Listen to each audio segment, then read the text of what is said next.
Hello and welcome to stage 7B of the Tour de l'Avenir. We're into the final weekend of the Tour of the Future, and we are in the French Alps. We were yesterday. Today is a split stage. This morning we had stage 7A, an individual time trial of 11 kilometers, and that was won by our race leader, Mathieu Riticello. He took the stage in 31 minutes, 31 seconds. 39 seconds clear of David Pignazzoli and 45 seconds clear of Isaac Del Toro, the Mexican rider who took the stage yesterday. And that extends the lead of the young American who rides for the Israel Premier Tech team. The only rider in this field, as we've mentioned on numerous occasions, but I think it's worth restating, who's ridden a Grand Tour this year. Finished the Giro d'Italia. He now leads a relatively comfortable overall lead. Has a 1 minute and 4 seconds lead over David Pignazzoli and a 1 minute and 11 second lead over Isaac Del Toro, with the first Frenchman in fourth at 2 minutes and 10 seconds. Today, as you can see, pretty grim conditions. Not super cold, luckily, about 17 or 18 degrees, but the rain has fallen to the extent that the proposed neutralised section, which the riders were supposed to descend, they came down in the vehicles, and now they've started the 69.6k climb, well, long drag, should I say, to Val Cenis. The finishing climb today, the Col du Mont Cenis, again way over 2,000 meters. Not as steep, not as brutal as the slopes that we saw yesterday on the Col de la Loze, which saw this field explode, detonated on the brutal steep slopes. A wonderful win, a maiden win in this race for Isaac Del Toro, one of the biggest wins of his career. Watch out for this young lad in the future, but he sits up there on the overall now, third at 1:11, and the bunch at the moment still all together. 62.7 k's to go, another very explosive stage on this main road. Coming up to the first categorized climb of the day. We have three categorized climbs today, the first of which is the Monte du Orel. That comes at 51.3 k's to go, so we've got about 11 k's to reach the top of that third category climb. But as you can see, the climb is on a long drag, not particularly steep. 2 k's at 6.8% is the percentage for that first climb of the day. Next up on the menu is the Monte du Associés, which is 6.5 k's at 6.2%. Then the road continues to rise, get up to 1,500 meters, the road drops again, and then we kick up to the climb at Val Cenis. And then once we pass through the finish, or the climb should I say, we have about 5 kilometers of gently undulating roads to the finish line. So not technically a mountaintop finish, but the climb of Val Cenis is 9.3 k's at 7%, so another stern test. Jens Decker is alongside me today. Jens, an explosive day today and a dominant performance in this morning's time trial by the young American Mathieu Riticello. Yeah, he was surprisingly strong on that mountain time trial. Of course, we have seen him in the Giro already doing an incredible performance on that mountain time trial. But the gaps were maybe bigger than we would have expected. Up to 40 seconds to second place, that's a huge gap, given that those riders were basically able to follow him, and Del Toro even able to outsprint Riticello yesterday on top of the climb. So pretty huge gaps, and the gap in the GC also going out now. This looks like it might be controllable for Riticello, but I'm sure that he is going to be attacked, and as there are a lot of riders already attacking right now, although these are not our GC favourites at the moment attacking. No, you wouldn't have thought the GC favourites would go just yet. Germany have been on the offensive, Great Britain too. Neither one of those countries has anybody inside the top 10. In fact, 10th place overall. One of the riders who's doing a lot of attacking on the slopes of the Col de la Loze. About halfway up, must have counted 7 or 8 stinging attacks. He eventually faded, but sits at the top 10. 10th place, should I say, at 4 minutes and 8 seconds. So as you were saying, Jens, this top 10 now spread over several minutes. 4 minutes, in fact, separate the top 10. So that's why I think we're seeing riders a little bit further down the classification trying their luck. There's a rider from Luxembourg in that blue jersey. Great Britain have dropped away as well from the GC. So unsurprisingly, riders who don't pose a threat are trying to get up the road now. Yeah, this looks like it's Joshua Gallagher for the British team on that FDG Lapierre bike. It's quite recognizable as the only rider from that team on the British team.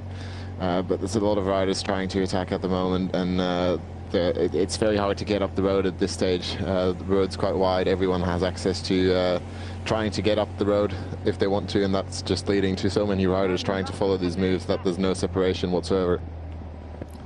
Yep, another attack here. One of the riders from Ireland. They're big race favourites from Ireland, as you were alluding to. Not too sure exactly what the problem was, but Archie Ryan's been carrying a little bit of a knee injury, faded dramatically. In fact, was dropped from the front group quite early on the slopes yesterday, but one of his teammates is trying to go now. The Irish team down to three riders now. Kevin McCambridge, Archie Ryan and Jamie Meehan, the only three surviving members.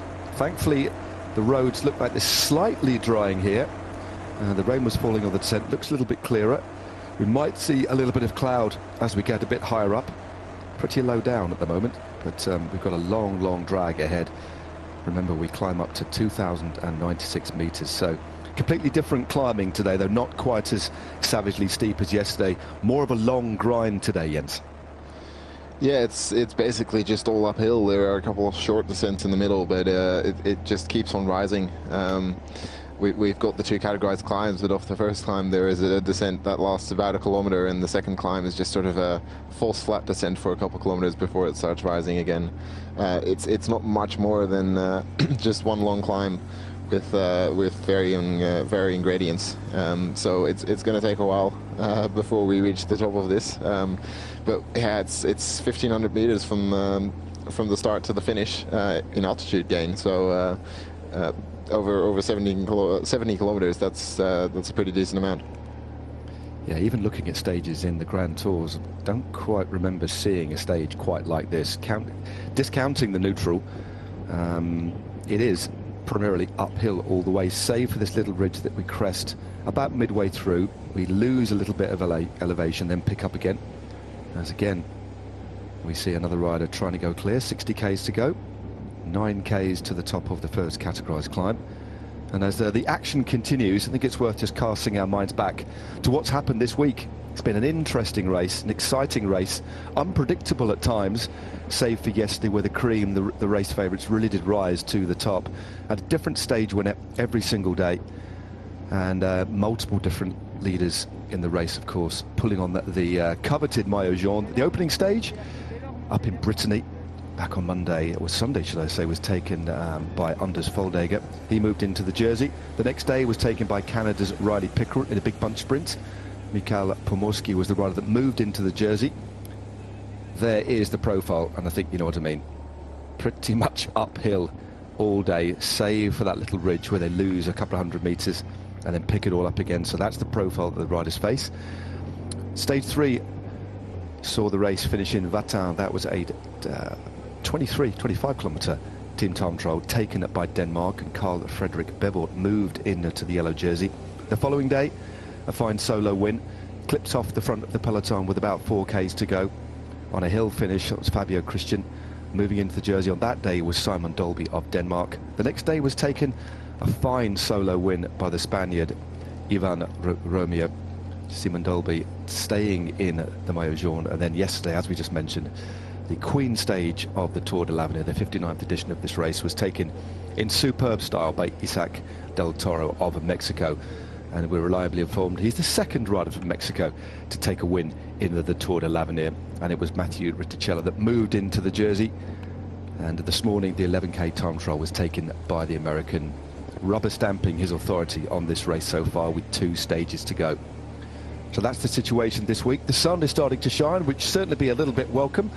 With no big descents today, that is a welcome relief, though, isn't it? In these sorts of conditions in the Alps, Jens, for the reasons we discussed at length yesterday, the different abilities within this group, the different sets of experiences, I'm quite relieved they don't have to tackle any alpine descents today. No, but that will all change tomorrow with the Col d'Iseran descent that we're facing. That's going to be a big one. But at the moment, just seeing those attacks flying left and right. Joshua Golaker from the British team is probably the most active rider at this stage. We just saw him move off the front. Small gap, got broad pack. Now he's trying it again, but no separation until now. I think we're going to have to wait for that first climb, although climb might not even be steep enough or long enough to create separation. So we'll just have to wait and see until something tangible develops. At the moment, it's just attacks from the peloton. Yeah, lots of attacks. I'm not saying there's fresh legs, but there's clearly a keenness given the sort of stage we've got today. And because, although it is primarily uphill, we've got those 3 categorized climbs along the way, the climbing is completely different and will suit far more riders than the steep slopes we saw yesterday. Yesterday was where the true pure climbers came out to play, the thoroughbred general classification guys. But today, a little bit more punchy. And if you open up a gap before the final climb, this could be a day for the breakaway, especially if the Americans, the right combination goes clear and they want to ride on it. Yeah, especially that final climb. It's a hard one, but it's not too hard for a lot of riders who can go uphill fairly well. I think yesterday we saw just an hour of effort of continuous effort. That's a huge climb, and today it's going to be, well, 10 kilometers at 7% roughly.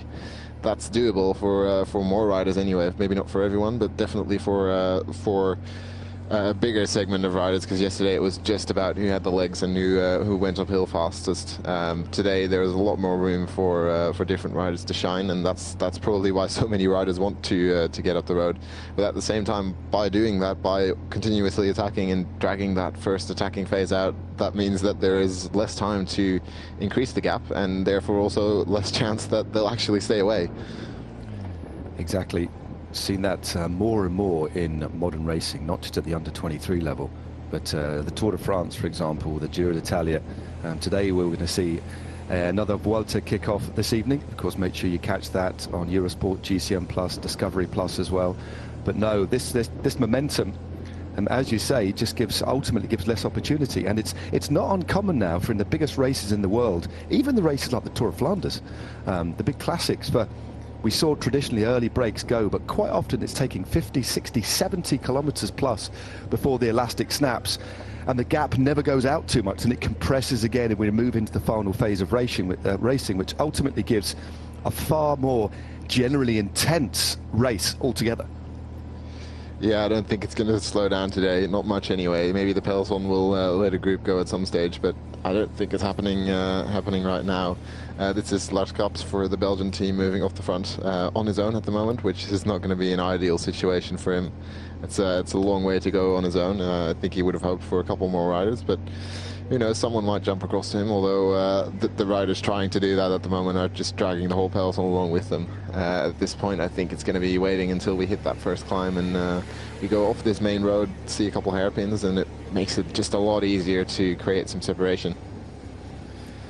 Yeah, it's again, they are climbing. It's only about 4, 5, 6% here, probably less than that. So sitting in the wheels, there's a massive benefit. He is moving clear, but not opening too much of a lead, and this is going to come at a big cost. But saying that, there's got to be someone who starts an attack, and quite often if somebody goes clear, you might get 1 or 2 other riders just clipping across, little satellite moves doing, until you get a breakaway that ultimately coalesces and can become the break of the day. So doff of the cap to Lars Kaps for trying. It looks as if it's the Austrians now trying to bring this back together once more. So I do think, based on what we've seen so far, and Kaps has done the right thing, is looking around and saying, okay, there's no point in continuing with this, as it is Austria indeed, who try and surge again. Yeah, still the attack's coming, but we're about a kilometer away from turning onto that narrow road up the climb. Well, it's not too narrow, but it's narrower than this road that we're going to see, because it's just so easy to latch onto a move at this point. Everyone's fairly fresh, although they do have that time trial of this morning in the legs, but everyone's fresh enough to stay on the wheels, and yeah, it's just going to be a little bit easier to just jump out of one of those hairpin bends and create some separation that way, because at this point everyone at the back of the peloton is just rolling along at a decent pace without having to work too much, while the riders at the front are really motoring to try to get away. Yeah, this is essentially just a big long valley road. The Americans now moving through to the front. The first time we've seen the American team. They've still got their full complement, which is massively important for Matthew Riccicello. Although he enjoys a relatively comfortable lead at the top of the general classification, it's always nice to have the insurance policy and the assurance that you've got a big team around you. He's got Luke Lamberty, he's got Ian Lopez de Saint Romain, Brodie McDonald, Artem Schmidt and Colby Simmons, an exceptionally capable team They haven't had to do too much so far. And actually, from Riccicello's point of view and the rest of the Americans, long may this continue, because this is absolutely perfect, isn't it? The general momentum of the racing, ticking off those kilometres and therefore neutralising to a degree any possibility of any endangerment getting up the road, because as we head deeper into the stage and the steep climb near the end, that's going to suit Riccicello, because he's clearly riding superbly. Yeah, I think Riccicello, his goal is just going to be to get to the climb in a safe place with no one very dangerous up the road, and just with the favourites around him, he'll be able to control that, and the team is just going to have to do their best to control it at this point. I think there is going to be someone here for the US riding at the front and just keeping an eye on who goes up the road. They've only got maybe 15 to 20 riders to look for who are still relatively close on the GC. If that rider in question just manages to keep an eye on those riders, make sure no one really dangerous goes up the road, then this can continue for a long time, actually. It just prevents them from having to do all the work at the front. But we are now moving on to the climb, so slightly narrow road. This is the first point where there could be some real separation. Yeah, it's only about 1,600 metres till we get to the top now. As you see, doesn't look as if anybody's been dropped just yet. That a long drag up the valley road, big main road, not posing too many problems, but on these sorts of climbs, as you can see, it's stretching out. You've got to watch these bends as well. Occasionally we see riders getting it wrong uphill on hairpins. A couple of riders going very wide, carrying a lot of pace, a lot of momentum into that hairpin, but they're well onto the climb of the Monte d'Orelle now. A little move from a rider from Luxembourg on the back of Slovenia, now starting to struggle a little bit on the back of this group, and are almost coming to a halt on this tight hairpin here. Yeah, and what that means is that the peloton is just stretching out through these bends. The riders at the back are hardly having to pedal too hard, and while at the front they're just sprinting out of these corners to try to get away. And that means that once over the top of this climb, we're almost definitely going to see some gaps when the speed increases into the descent. That descent is it's not long, it's not too hard, but the road is not too wide. It's got a couple difficult corners, so we'll have to watch out for that. At the moment, though, there's no real separation yet, so I think this could continue into the valley road that we see after this. That certainly looks like that. Another rider just suffering on the back there. So Archie Ryan now takes things up. Still got that strapping to the left of his knee, clearly feeling a little bit better today than yesterday, and having slipped away from the general classification contention, might be hoping he can get a little bit of leeway. And there is a little split. One of the Czech riders is there, one of the riders from Israel too. There's an Italian and a Luxembourger also getting across. So Ryan checks the gap, a good little acceleration there, and the first couple of splits now starting to appear. And we've got about 900 metres now to the top of this climb, and this isn't good for the United States.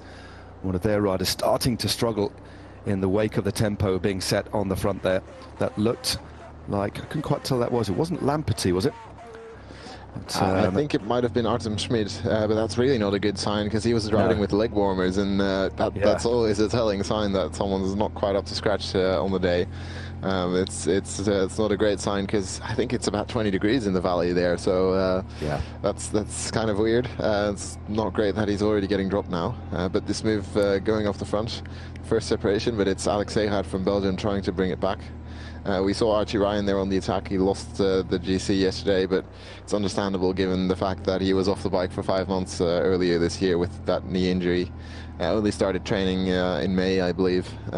So he just doesn't have the fitness yet for this 9-day stage race, which is understandable, but he's still a class rider. We'll see him next year in the World Tour. Yep, running for EF Education. Has a look round, and these sorts of efforts as well. I mean, he's got nothing to lose. He's clearly riding well, but that test yesterday, there was no hiding place at all on the Col de la Loze. In fact, just to put it into perspective, the climb today to Val Cenis is equivalent in terms of distance and gradient to the first half of the Col de Loze before it got steep. As we see another little group just falling away out the back here. Austria, Mexico represented. Looks like one of the sprinters there from the Israel squad as well, the Czech Republic, Germany. Also here too. No real surprise, because the pace is on at the front, but it isn't too far to the top now for these riders, for the front of the peloton anyway. We have about 400 or 500 metres. I think it's Colombia now getting involved 3 riders at the front yesterday fell away near the end, but they were very active on the first part of the climb, but I think almost did a little bit too much, I think it's fair to say, Jens. Yeah, their leader Pinzon definitely went a bit too often, tried to shake off the other riders by attacking, but had to pay for it later on the climb. There is a gap opening up there, about 12th place, I think. It's starting to open up, but that's not too big of a gap. I think we could see some riders taking some risks in the descent to get away, but it does look like it's sort of staying together, and then we're going to go back onto that big valley road soon, and at that point it's going to be difficult again to get away. Yeah, the descent's not too long off this. In fact, we're on the valley road, really, aren't we? There's not much of a drop-off. There's a slightly steeper descent off the next climb, but that comes at 32 k's to go. So another 20 k's or so away from that, as Colombia continue to apply the pressure on the front. Just coming up to the King of the Mountains points now. 5, 3, 2 and 1 points on offer. And the man that's gone for it here is yesterday's winner, Isaac Del Toro, trying to secure that classification.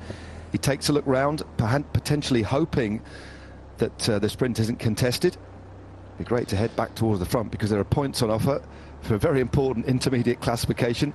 But Del Toro, courtesy of that win, scoring 20 points. This is where it gets a little bit sketchy here. There's gone over the top. Very slippery here. So the motorbike has to shave a lot of speed off in that corner. And the rider's getting very close. Nervous times, but blue skies ahead, thank goodness. As we continue to focus on the chase, the pursuit for these riders to try and get back in contact again. They don't want to get dropped too early. The time gap still applies on these shorter stages, and given the pace we're riding at, that's one thing you don't want to do, is get detached too early on in the stage. No, absolutely not. It's 25%. Just as yesterday we saw one rider outside of the time limit yesterday, and the same for this morning. There was also a rider outside of the time limit. That was 35% on a time trial, mountain time trial, which is quite a generous time limit, yeah. But still someone outside of the time limit. And today on this short kind of stage, if you get dropped right now, it's a long way to go. These riders still in a group, but we did see some riders dropping off even earlier, and they might be on their own out there. Which is not going to be a fun day for them. No, not at all. 50 k's primarily uphill. Safe for 5 k's. And we're looking back at highlights of the time trial. In fact, this is William Junior Lecerf. He currently sits in 8th place now at 3 minutes and 45 seconds. He did a good ride. It was a top 5 performance by the young Belgian, who was very active on the stage yesterday. 11.1 k's all uphill. But look how deep he's gone there. All the way to the line. Very deep indeed. And next up, this is Pellizzari, I think, or Piganzoli. Let's just double check. This is Pellizzari, should I say, of Italy. A good ride by this man as well. Ultimately, he was to finish second on the day, was Piganzoli. Stops the clock across the line. And this was the man that moved himself into the white jersey after that magnificent victory. Isaac Del Toro beating Riticello to the finish yesterday, and also performing well in the individual time trial. In fact, the time eventually for this young rider, who has a bright future. Big sprint at the end there, managed to find something special for that final surge. That was good enough on the day for 3rd place, an average speed of 20.455. And just going off was penultimate rider. It was a good time by this man as well. Only finished 39 seconds behind Riticello on the day for the Italians. So the Italians packing it up there in the general classification. Pellizzari, Piganzoli, honouring that iconic blue jersey. And his first stint in the Maillot Jaune. The American rider for Israel Premier Tech in that beautiful jersey. I'm sure he understands the significance of this ride, but rode beautifully. It was the strongest by a fair margin. In the end, 39 seconds to the good in a time of 31 minutes, 31 seconds for Matthew Riticello to take the stage win. And there we go. Riticello took the win ahead of Piganzoli and Del Toro. Rondel, Pellizzari, Christian, Lopez, Lecerf, Grat And pins on, that was your top 10. But back to the racing, and we have here a significant sprint. Ryan is there, and a couple of riders from the Norwegian team. Italy are there as well. It looks like that is the second place rider, third place rider overall as well. Where is the yellow jersey? I cannot see him. This is exactly what Mathieu Ricciardo wouldn't want. Yeah, I think Del Toro is definitely there. It does also look like that Spigonzoli, the second place rider overall, and the American team is nowhere to be found at this moment. So second and third place in the general classification up the road in a group of just under 20 riders with still almost 50 kilometers to go. So this is getting interesting. That must have just happened on that descent that we didn't quite see because we were looking at the images of the time trial. Just gonna check that number, but it is in fact Spigonzoli, and I think Pellizzari is also here. So it is, yeah. Yeah, it's heating up in Tour de l'Avenir. It certainly is. Well, this is a big split that's gone clear with several big riders in the mix. Pellizzari and Spigonzoli sit at 104. Spigonzoli in second place overall. Pellizzari at 224, and they've got some very willing riders as well. Got a couple of riders from GB in the mix. There's the King of the Mountains just rolling through, the victor yesterday, and he is driving hard. Just picked up a few more points there as they cross the line. But he won't be so bothered about that. He'll be bothered about piling the pressure on here. The gap is starting to open up here. And we saw one of the American riders dropping out of the back. And because of the size of this group and the representation from multiple countries, it's going to be all on the Americans to bring this back. Yeah, if anyone else is going to help out the Americans, it could be, for instance, France, but I think they shouldn't do it. I think they should rely on the American team to close this gap, but it's going to be difficult because this group is really motoring. Everyone working right now except Alex Eilhard sitting on the back, obviously waiting for his team leader, William Lesser, which it does make sense. Here we see the updated standings in the mountain points, the KOM jersey. But I don't think that's the most important thing in the race right now. It's this group just working together. We're just going to have to see, do they continue working together? Because if they do, then this could really become quite a big gap with these kinds of riders all pulling turns. Well, we have to imagine behind it's just the Americans trying to work together, but that's just a few riders against this whole group working in a chain gang formation. It's going to really grow that gap really quickly. It certainly is. You can just see that. Del Toro is wearing two jerseys. Well, he's leading two jerseys, should I say. 10 seconds is the gap, so it's a slender one at the moment. And this is the slightly flatter valley road as groups that have been dropped try and get back in. So this gap extending. There looks to be four, I think is at least 3 or 4 Italians. It might be one rider from Luxembourg in the mix. A similar jersey from a distance, slightly darker blue for the Luxembourg team. But I think it's Goliker, I think, is in this move, definitely. He's the rider that was very active early on. But Italy now pressing home this advantage in a group of about 15 riders. We'll get the names as soon as we can. A conversation there, well, a brief word from the Mexican rider, Isaac Del Toro, urging on at the Italians. This at the moment is looking pretty dangerous. This is the back of the bunch. That's a group just getting back on, or is that indeed the peloton? I'm wondering, well, this is indeed Group 2. Cannot see the yellow jersey anywhere. I'm wondering if Denmark are one of the teams that have missed this one, but they don't have anybody in the top 10 now, the Danes, so it's no need for them to chase. This should all be down to the Americans. But a fascinating situation here. The Czech Republic also represented. This is something that I did not expect. No, but again, that's U23 racing. That's also the way that Isaac Del Toro tends to race. He likes to go for moves like these, and it's making it very interesting. This, I think, is just that second group, but it doesn't look like there's any control. It looks like there's just riders trying to either work together to get back to the front group, or riders jumping across. But I mean, I'm almost doubting whether that's actually the second group on the road, whether there's a group in between with maybe the yellow jersey, because I can't imagine the front of that yellow jersey group is going to look like that. But yeah, this move, couple of the GC riders, some really strong climbers in the mix as well. It's a really interesting one. Well, Joseph Blackmore is here. The rider from Norway, or one of the riders from Norway, is Embret Stvedsad Badseng. Del Toro. Lopez actually took the Prem, Abner Santiago Lopez of Colombia took the King of the Mountains points. 15 seconds it's saying.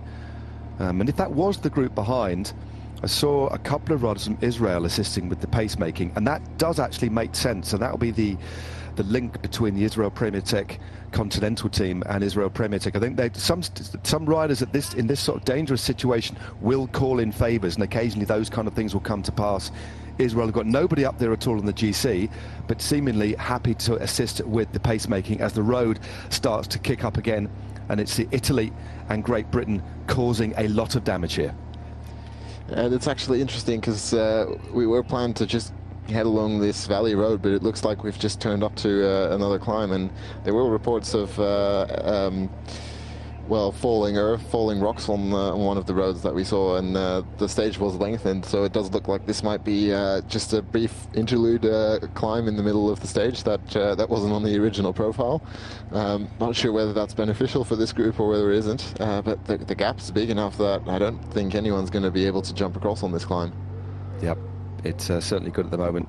The only thing that Riccicello, unless he can get riders together, get some sort of organisation, some cohesion, some alliances formed as well, is that they try and keep the gap at 15, 20 seconds, 30 seconds, because there is a possibility, given the prowess that he has on the climbs, that he could use the next descent to jump across himself. That is feasible, given how strong he is.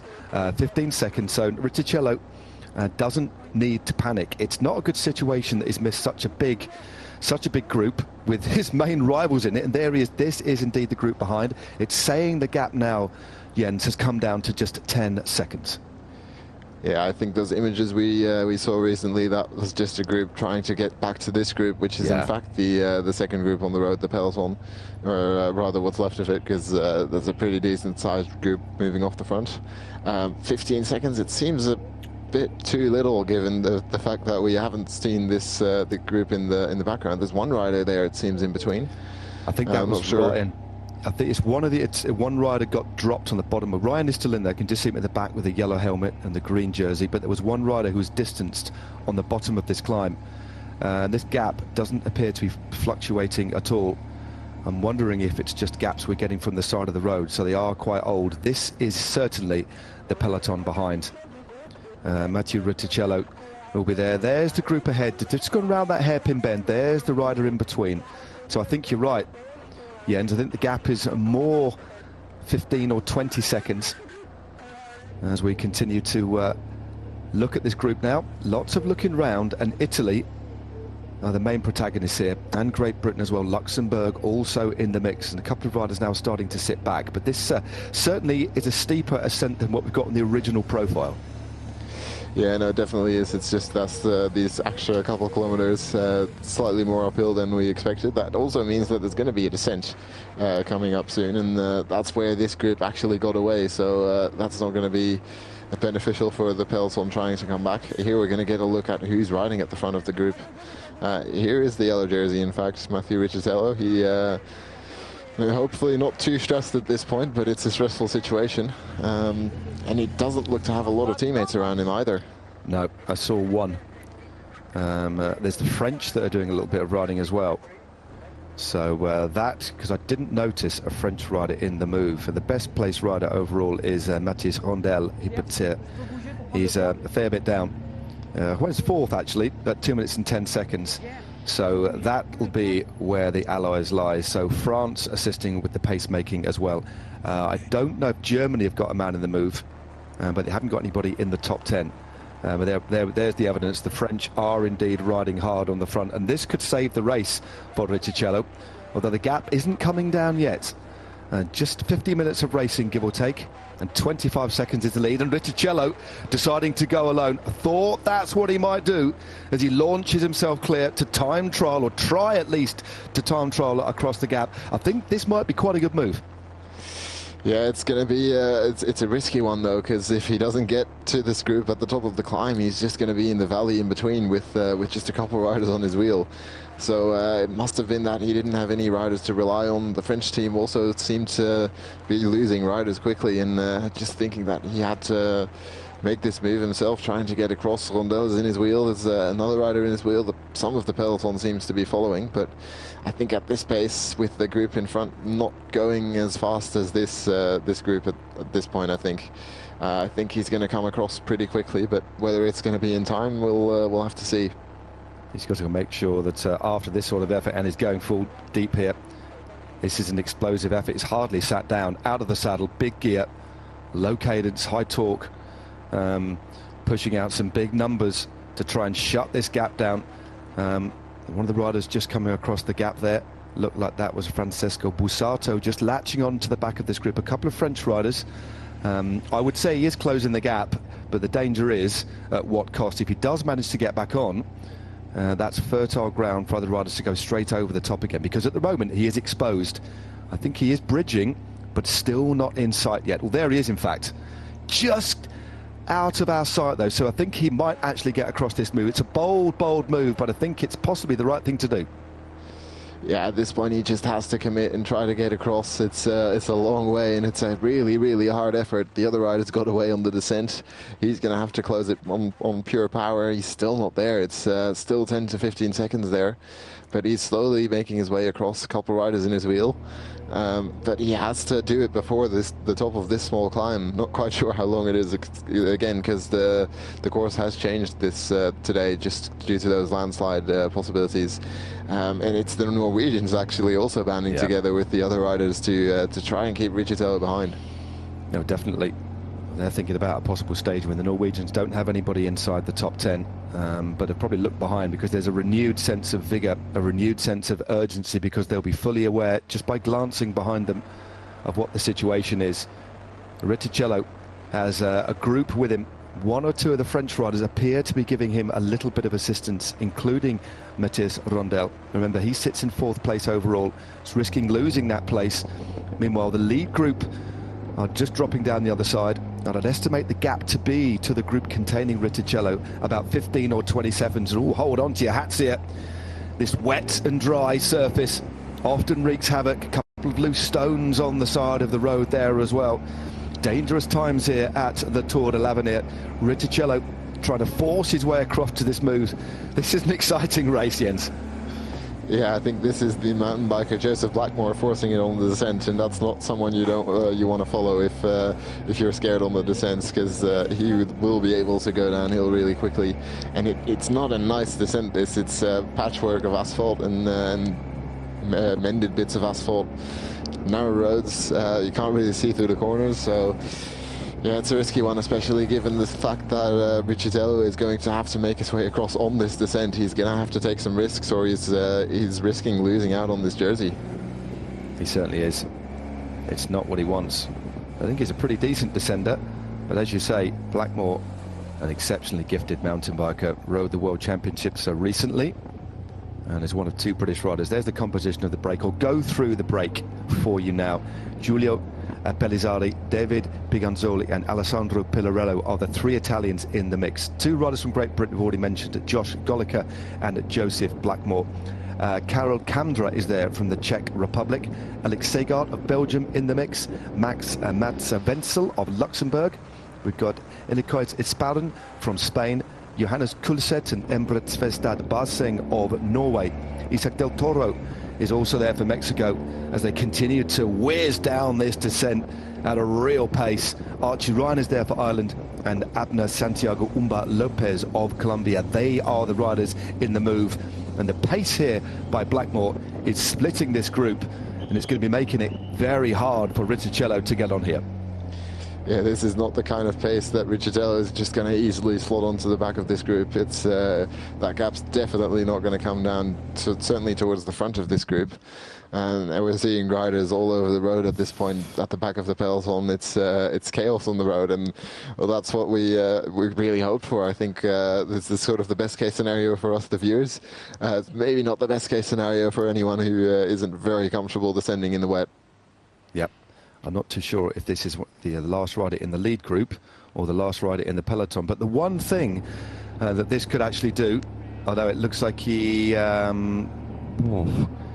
think, yeah, Riccitello's getting on. There's 3 distinct groups here. Little group just off the front containing Del Toro in the white and spotted jersey. Then the group of Italians, and then you can just see Matthew Riticello in group 3. So he has absolutely rocketed down that descent. And maybe he was actually aided by the fact that the group in front started to split so much and was spread out. You actually close up time without really even thinking about it. Yeah, he definitely took some risks going down there, but he was definitely also helped by that group just not being able to hold each other's wheel down the descent. Just sort of filled up the gap in front of him, and he was able to slot on to the back of this group. But now we're getting into this interesting situation where this is not something that we see very often, with a group of GC riders having attacks and then being brought back. Now we're seeing attacks. It's Goliker for Britain, and then one of the Norwegian riders who has started attacking. I think that must be Jonas Gulset for riding with the UnoX helmet there. Archie Ryan now trying to get across, but there's more riders trying to slip into this move. Yep. Now this has been a thrilling race so far. Stage 7B. We already had the time trial this morning. A busy, strength-sapping day for these young under-23 riders. The riders of the future. The riders of the present day, in fact, many of these already established World Tour pros, several in this field. Ryan has been aggressive this morning already. One of the most aggressive riders, trying to get in several moves before this big split of about 15 riders went clear. At one point, Matthew Riticello was 25 seconds adrift and relatively isolated. Didn't appear to have too many riders from the United States around him. And this terrain arguably is actually more dangerous than the climbs to come, because we know how Riticello, how strong he is on the climbs. Just that illustration there, although he clearly had to go deep. But these are the sorts of moves on the flat that are going to be very difficult to control if the right little move goes clear. Yeah, especially because he's on his own. I think going up a climb, it would be quite easy to just slot on the back of an attacking rider, because he is just one of the maybe 2 or 3 best climbers at worst in this race.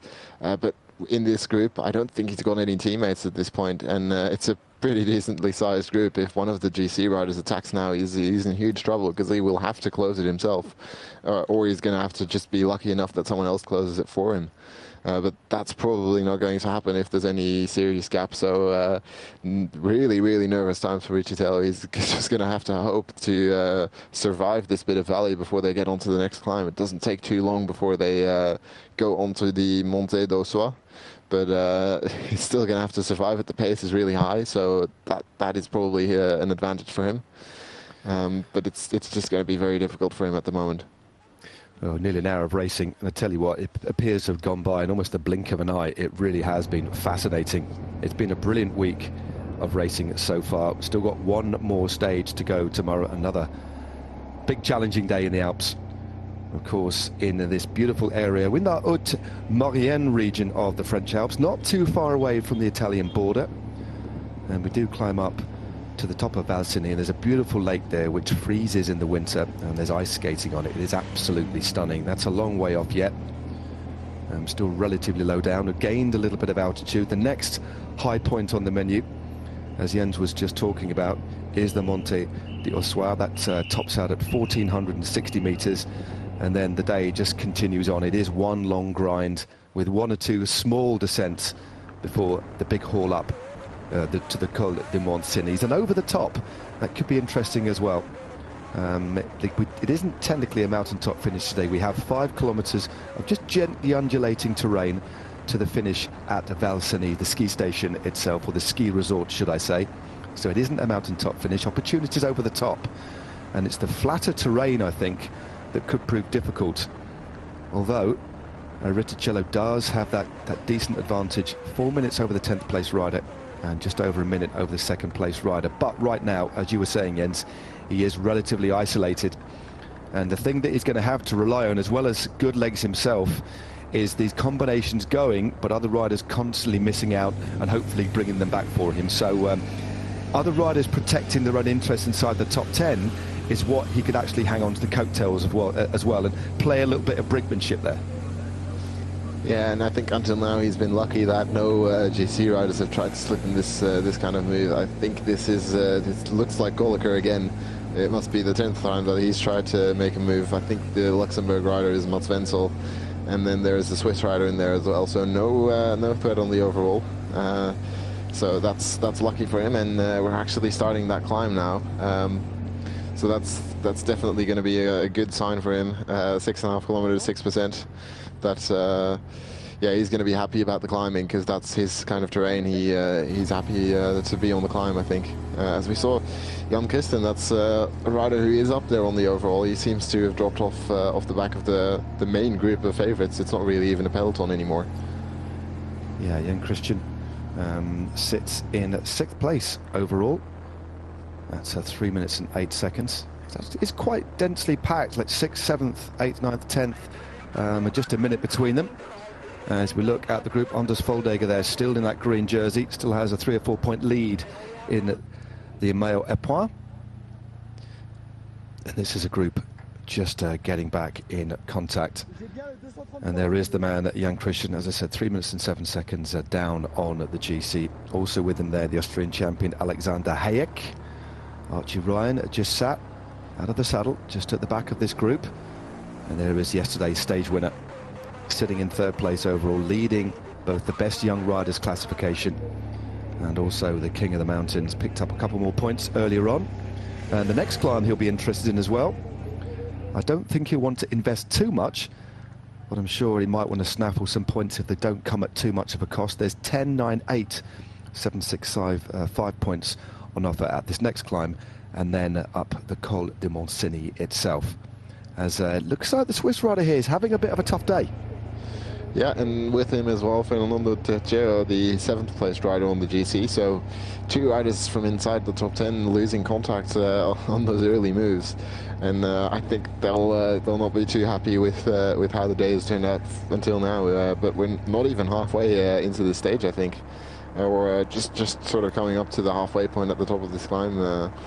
So it's going to take a while before this settles down. I don't think it's going to settle down, actually, because this is Karel Kamada, the Czech rider, trying to move off the front, and but just seeing Ricciutello closing a move there, I think that must have then been Pellizzari, because otherwise it doesn't make a lot of sense for him to close it down. Exactly. There we go. It's Josh Goliker of Great Britain, Robin Dons of Switzerland, and Mats Wenzel of Luxembourg. 3 riders en tête at the moment. 37.5 Ks to go. As this man continues to yo-yo. Jan Christen. The Swiss have already had a stage win a few days ago in the form of Fabio Christian, but he certainly seems to be suffering here. It's so difficult when you're not having a good day.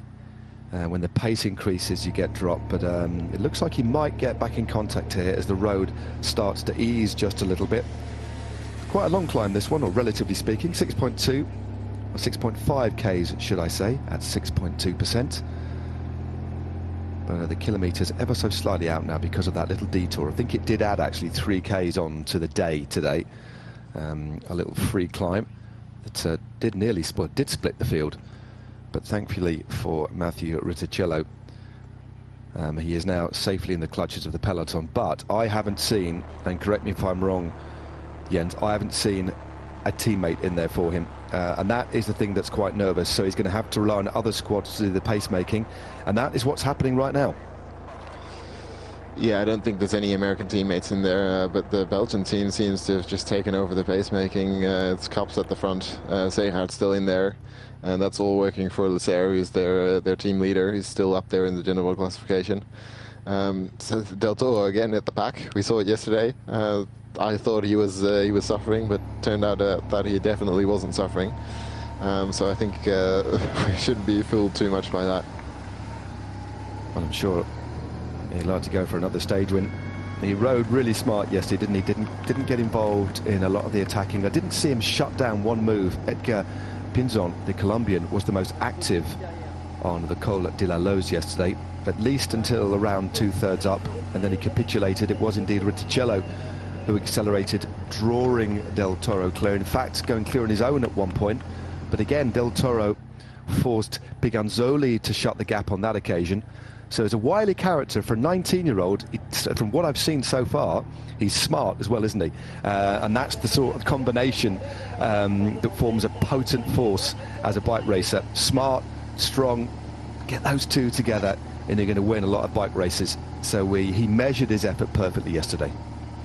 Yeah, and I think the most scary thing is looking back to that, was it the fourth stage where he attacked with about 20 kilometers to go. He can also descend really well. He's technically a really strong rider with that cyclocross mountain bike background that he has. I'm just going to say that I just received a message from the under-23 national coach for America that it's not actually Riccitello, the pronunciation. It's, I hope I'm saying it right, if it's Riccatello. It's going to be something like that. But I think that's a trusted source. They're actually actual team manager. So let's hope we're pronouncing that right. It makes sense that we don't know every pronunciation yet. These are young riders. We haven't seen them on screen very often. Riccitello, yeah. Okay. Well, thank you very much for passing that on. We're always listening to trying to get the correct pronunciations right. So Riccitello, Mathieu Riccitello it is. But he's sitting pretty in the bunch. And will of course have, although it's never nice to be isolated, what he can draw from is the confidence on the performance today, this morning especially, adding some more valuable seconds to that overall lead. And the further you get down the top 10, the bigger the buffer he has. And the closest riders to him, Piganzoli at 105, Del Toro at 112 and Rondel at 210. And the way that the Belgian team have taken this up at the moment, for the first time, this race has actually settled down. Why do you think Belgium are riding here? I mean, they've got Le Cerf up there on the general classification, 8th at 3 minutes and 46. This feels more like it's something to try and make this hard, to launch him up the road a little bit later on and try for a stage win more than a GC play. Yeah, I think that makes the most sense. I don't think that, well, there's no one who's in front of him in the GC who's behind that group. So it could be that they were just trying to keep those two riders who had dropped behind him, maybe just trying to make the race hard because they've seen some weakness and just trying to move up in the general. But it could easily just be Le Cerf having good legs today and saying to his team that he wants to go for the stage win and he wants to make it a hard race. Well, they certainly are piling on the pressure right now. It's come down to 15 seconds the gap to our three leaders out in front. Golica doing a long turn. It's been exceptionally active, just rolling a pretty big gear there. And then Robin Donze in second place. A couple more riders starting to get dropped again. The Spaniard there just at the back, who we were talking about early, is having a torrid day. So the Belgians really piling on the pressure here. Perhaps aware there was one or two riders struggling, looking to perhaps move their team leader a little bit further up the general classification, because it's Tecerdo who's getting dropped here and Le Cerf is only a few seconds behind him on the general classification, although I'm not sure that is what their main focus is. And given the slightly different climbing that we have today, still a lot of elevation in the bank for the riders today, but given the slightly more benign gradients to the fearsome slopes of the Col de la Loze, as we were talking about, I'm sure there's other riders here who fancy their chances on what I think will be more of a punchier stage, and I do think we'll see a few more riders up there in the mix as we get towards the finish. Yeah, just on Terceo, it was Lars Kapp's, Le Cerf's teammate, who just got dropped with that group and got back on with Terceo, and he must have seen that Terceo was struggling. So it could just be that Le Cerf is putting his team on the front to try to move him up himself up in the general classification. That would make some kind of sense, because just if he can get rid of those two riders, that's 6th. And then there's still everything to play for, even for a podium tomorrow. If there's any kind of weakness in some of the other riders, it's definitely still possible. So they're doing a good job putting the pressure on the other riders. But at this point, it's not really steep enough to really drop anyone, I think, unless they really don't have the good legs. And the only rider as well that seemed to be struggling, but I think he's managed to latch on to the group, was Jan Christian as well. Again, just another couple of places in front of the Belgian on the GC. The group now is at just 10 seconds, so the gap closing to Wenzel, Donze and Golica. Yeah, just here on the back, Mathis Rondel as well, the French rider who is in 4th overall. So if they've also sensed some weakness there, that could be one of the reasons why they're riding. Rondel, he does look to be struggling, or he's just sitting on the back again. We have seen it this week, so that could be something. But it's probably worth just exploring. They've got the riders anyway, and it's not too long until the start of that final climb, where it's just going to be up to the climbers. So why not just make the race hard? If Leclerc is feeling great, then yeah, why not? Makes sense. It certainly does. And they've clearly had the instruction to ride. They're not riding this just for the fun of it. There's clearly a plan. And 1 or 2, the Spaniard actually is dropping away considerably. Tercero is dropping away. He's about 10 or 15 seconds off the back, and there's not many opportunities on the course. Again, going back to the profile we have, safe for 1 or 2 little descents where you can recuperate, take some food on, and just take that stress out a little bit, just back off most of the day today. The chain, I think it's fair to say, is going to be very tight on the bike as we continue to gain elevation now. Looking back down this beautiful valley, climbing above the clouds, good long pull on the front here from Goliker, is looking very strong here. Yeah, he is looking strong, but with that Belgian team tracing behind, it's going to be difficult for those 3 to hold on. I think they were just looking for that stage win, but and then just hoping that the peloton behind would slow down, but they're not doing that. They're just continuing to ride hard, which is going to be a disappointment for those front 3, because once they get onto the final climb, even if they get onto it with 10 seconds, it's just not going to be enough, and I don't think they're even going to make it. I think they might not even make the top of this climb, because that's still about 1.5 kilometers away. That's even going to be difficult with the pace that's being set by Alex Segaert behind. Yeah, it certainly is. This man completely committed to make this as hard as possible. Just looking back on the results of Goliker, he'd be a little bit disappointed not to be a little bit higher on the general classification, but has excelled this year. He really has, especially in one of the most preeminent under-23 races outside of the L'Avenir and the Giro Next Generation. The Giro Valle d'Aosta took 2 stage wins there and won the points classification, as well as 3rd in the individual time trial championships of Great Britain. Now that is one of the races where a lot of the scouts will be looking, but he's looking good right now as we have our first real side-on shot of the yellow jersey, Matthew Riccatello, and there's David Piganzoli as well. The Italians having a really good day today. Put the young American under a lot of pressure, the man from Tucson. And right now, again, just looking up and down this group, there's several riders from Colombia. Still, I think we can confirm there's no American riders in this group to look after Riccatello. Otherwise, they would be next to him. There's nobody at the back, nobody in the centre, so it does appear to be isolated. But right now, relatively speaking, Jens, I think it's fair to say that for Riccatello, things have calmed down now, and we've got a little bit more of a rhythm now that the Belgians have taken things up. Yeah, he'll be a little bit more relaxed than he was chasing down that group on his own in the descent. That must have been a really stressful moment, but at this point, the situation is perfect. There's another team just riding a hard pace, which is just going to suit him because he's one of the stronger climbers. He's not going to lose a lot of, well, he's going to lose some energy, but the rest is going to lose even more. So this is really a perfect scenario. It's completely controlled.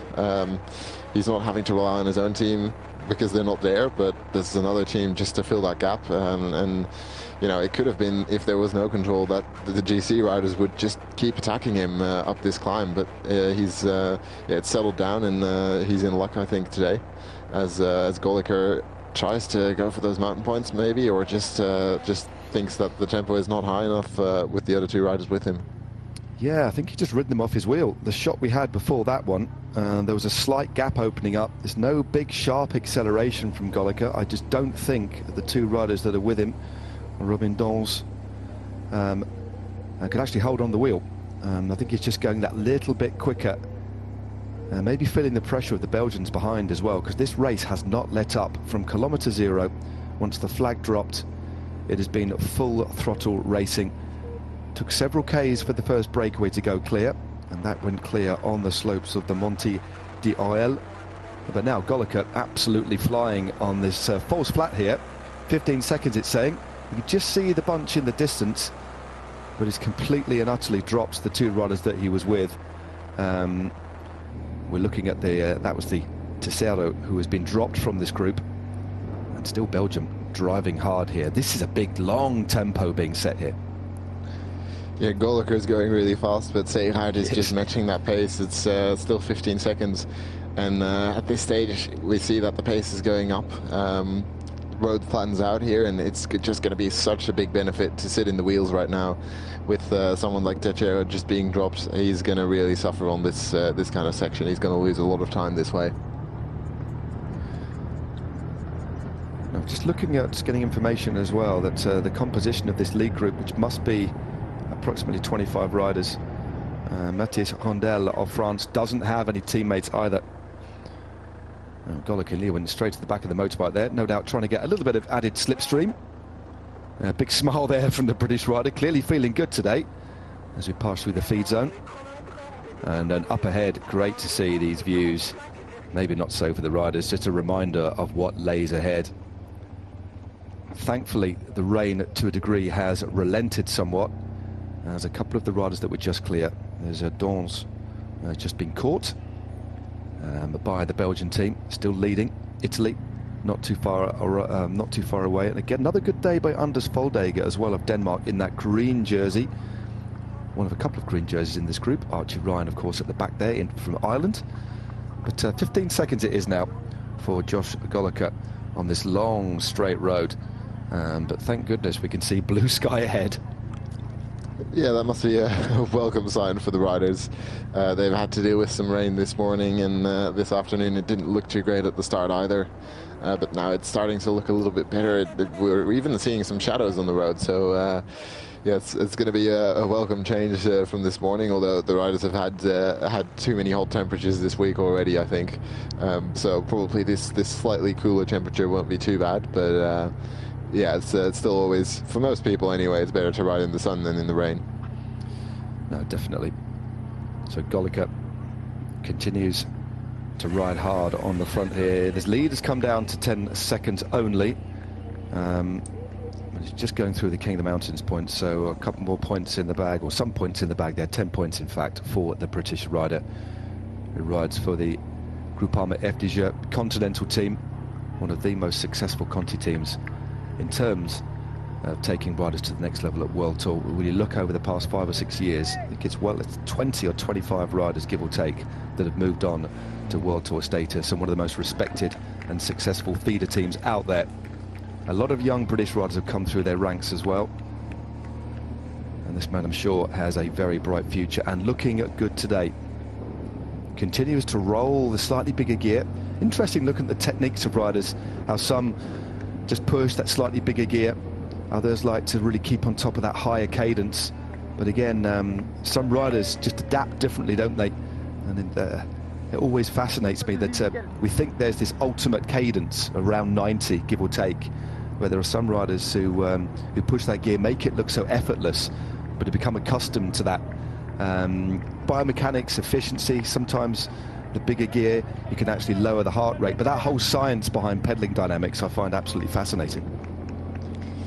I think you'll know more about it than me. It's not my expertise, but what I do know is Goliker, he's one of the youngest riders in this race, actually. He's a first year under 23, so that makes it maybe even more impressive that he's actually up here solo in one of the mountain stages into 11 year. With the European time trial champion chasing him down, but not quite getting there at the moment.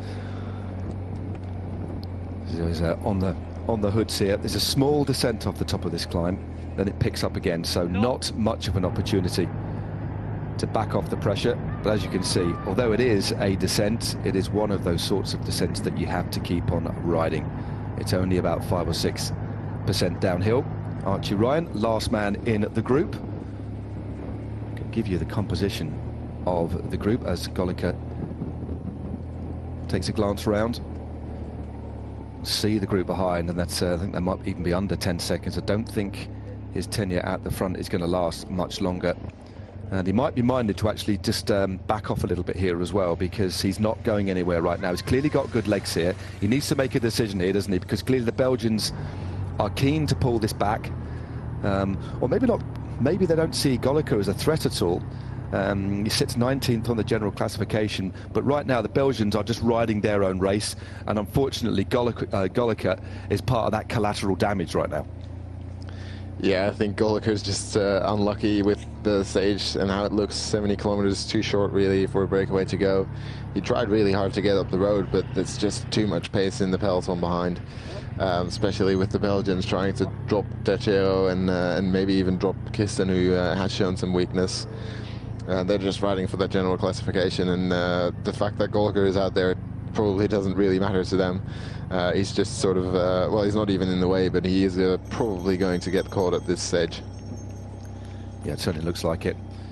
As he continuing, keeps looking round. I think he'd be minded really here to just pull the pin, give himself 10 or 15 seconds of relative recuperation, and then thinking about what lays ahead.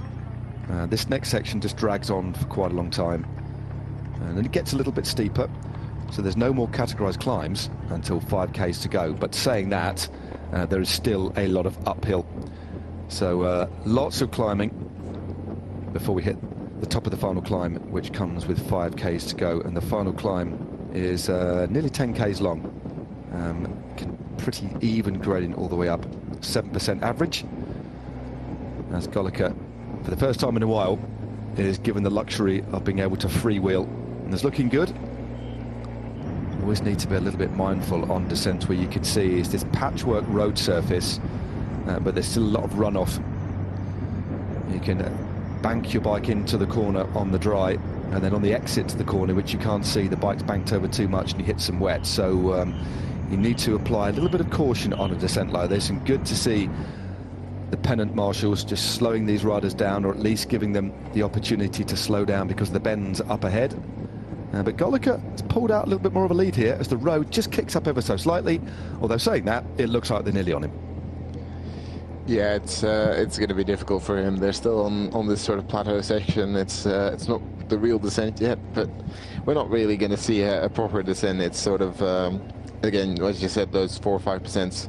But there's some flat sections in there as well. But we're actually still rising to a slightly higher point than the actual top of the climb we just saw.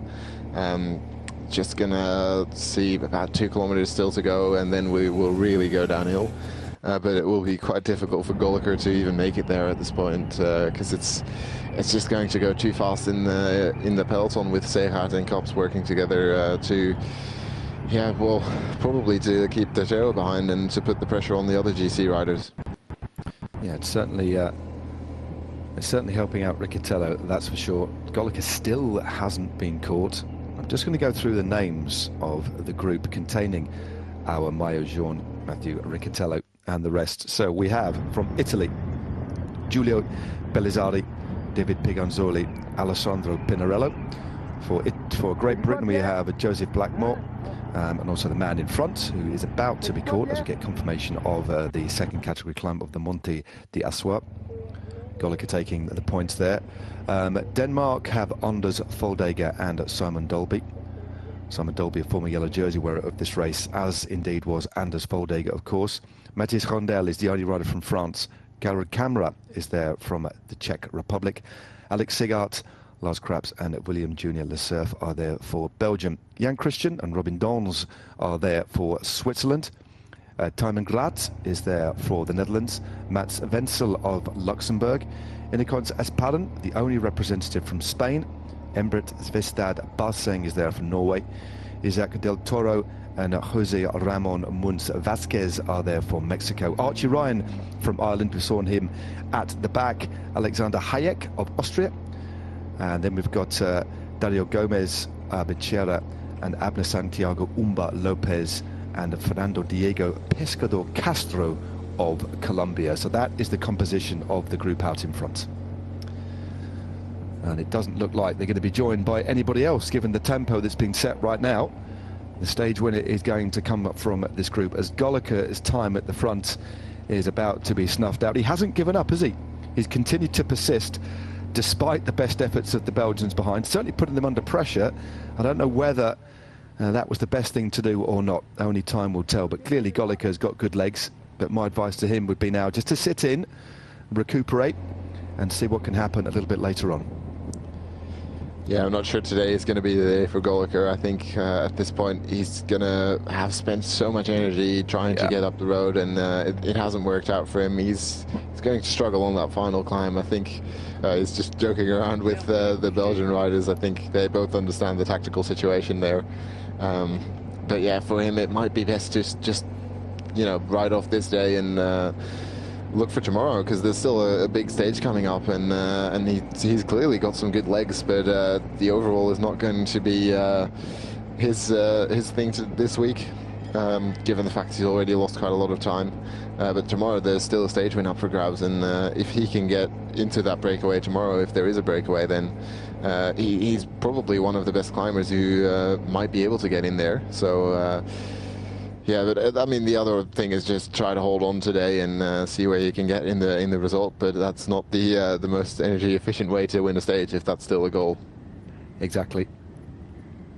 27 Ks to go now to the finish line at Valseny. Looking ahead to tomorrow, talking of tomorrow's stage, the final stage of the Tour de l'Avenir this year, 99.6 kilometers. It's another hilly one. It is a mountaintop finish. But there are 4 categorized climbs. We have the second category, Col de la Madeleine, which comes just after 12 Ks. And then we have the mighty ascent. Actually, it's the highest point of this year's Tour de l'Avenir, up to 2,770 meters, well up into altitude of the Col d'Iseran. 12.8 Ks at 7.3%. That comes at 37 Ks in. Then we have a long descent. In fact, we have the best part of 40 kilometers downhill.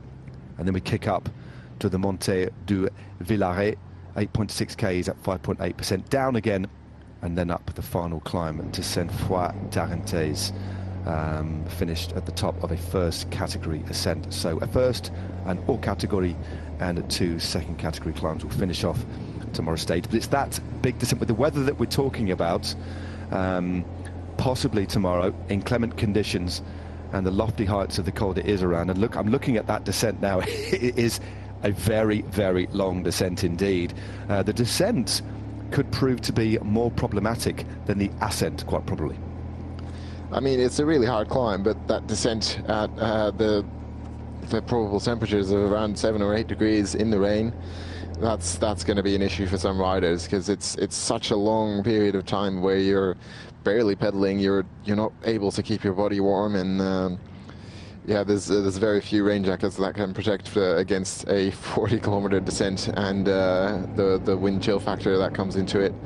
Yeah, that's it's definitely going to cause some problems for some people. So it's going to be important to be prepared to have the right gear on, and yeah, to have someone at the top probably with rain jackets, with all sorts of different stuff, maybe even gloves to do that descent if you haven't already got them with you, because that climb, you're going to almost be overheating on the climb, and then you know, cooling down so much on the descent. I don't know if anyone's going to win the race there, but it's definitely one of those points where if you do get cold, then it's very hard to come back from it. Exactly. Yeah, we start already pretty high in the Savoie. Of course, we remain in this beautiful area at Valseny-Termignon. We climb from the off. Well, it's a little climb, then flat, then we kick up to the Col de la Madeleine.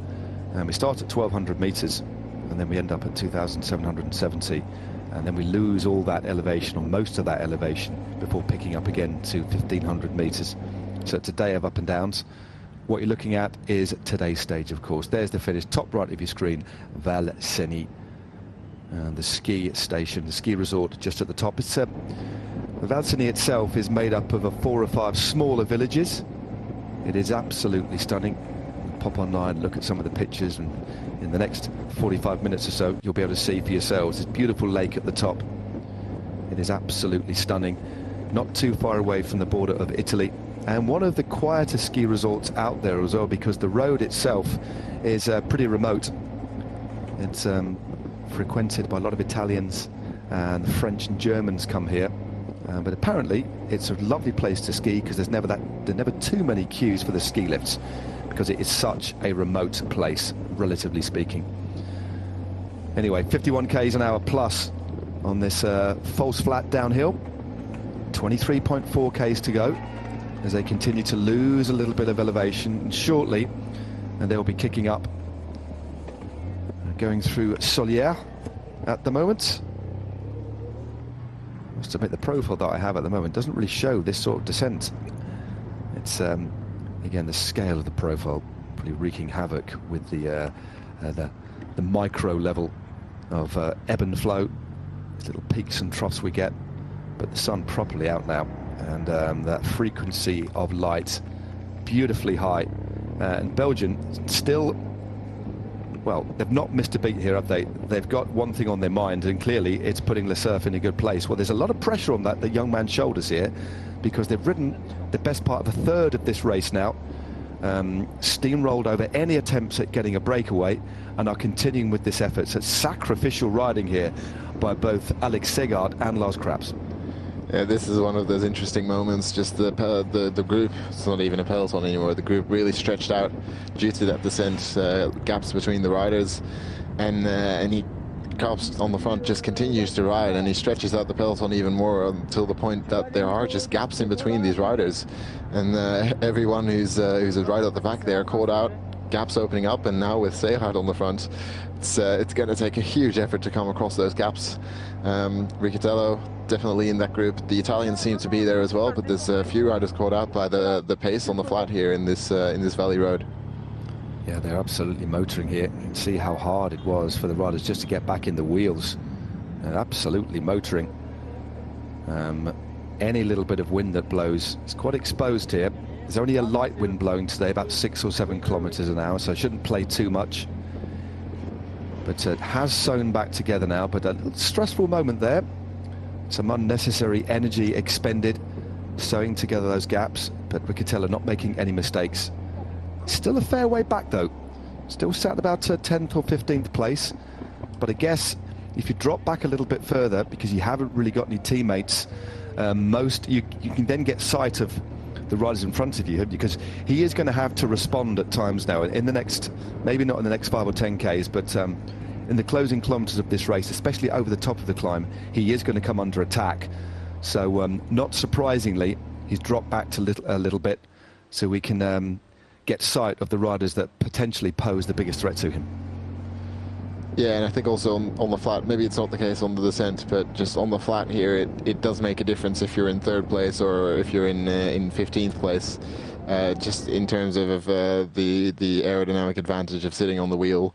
It's just a little bit better to be in the middle of that group than to be right at the front. So he's doing the right thing. Also, just sort of not being on the mind of the riders in front.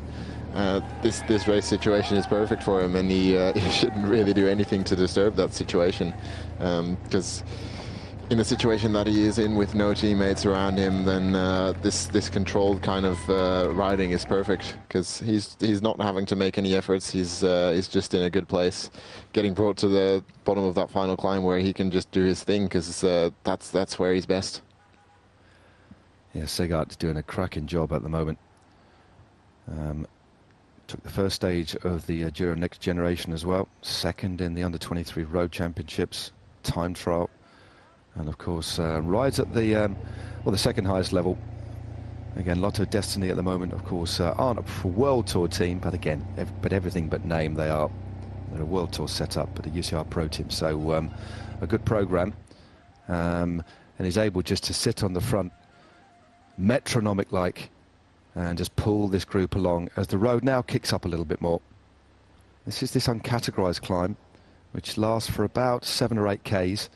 There's then a ridge on the top, a slight plateau, another descent, another kick, and the flat, and then we'll head into the final 10 kilometers, 10 or 15 Ks of today's stage.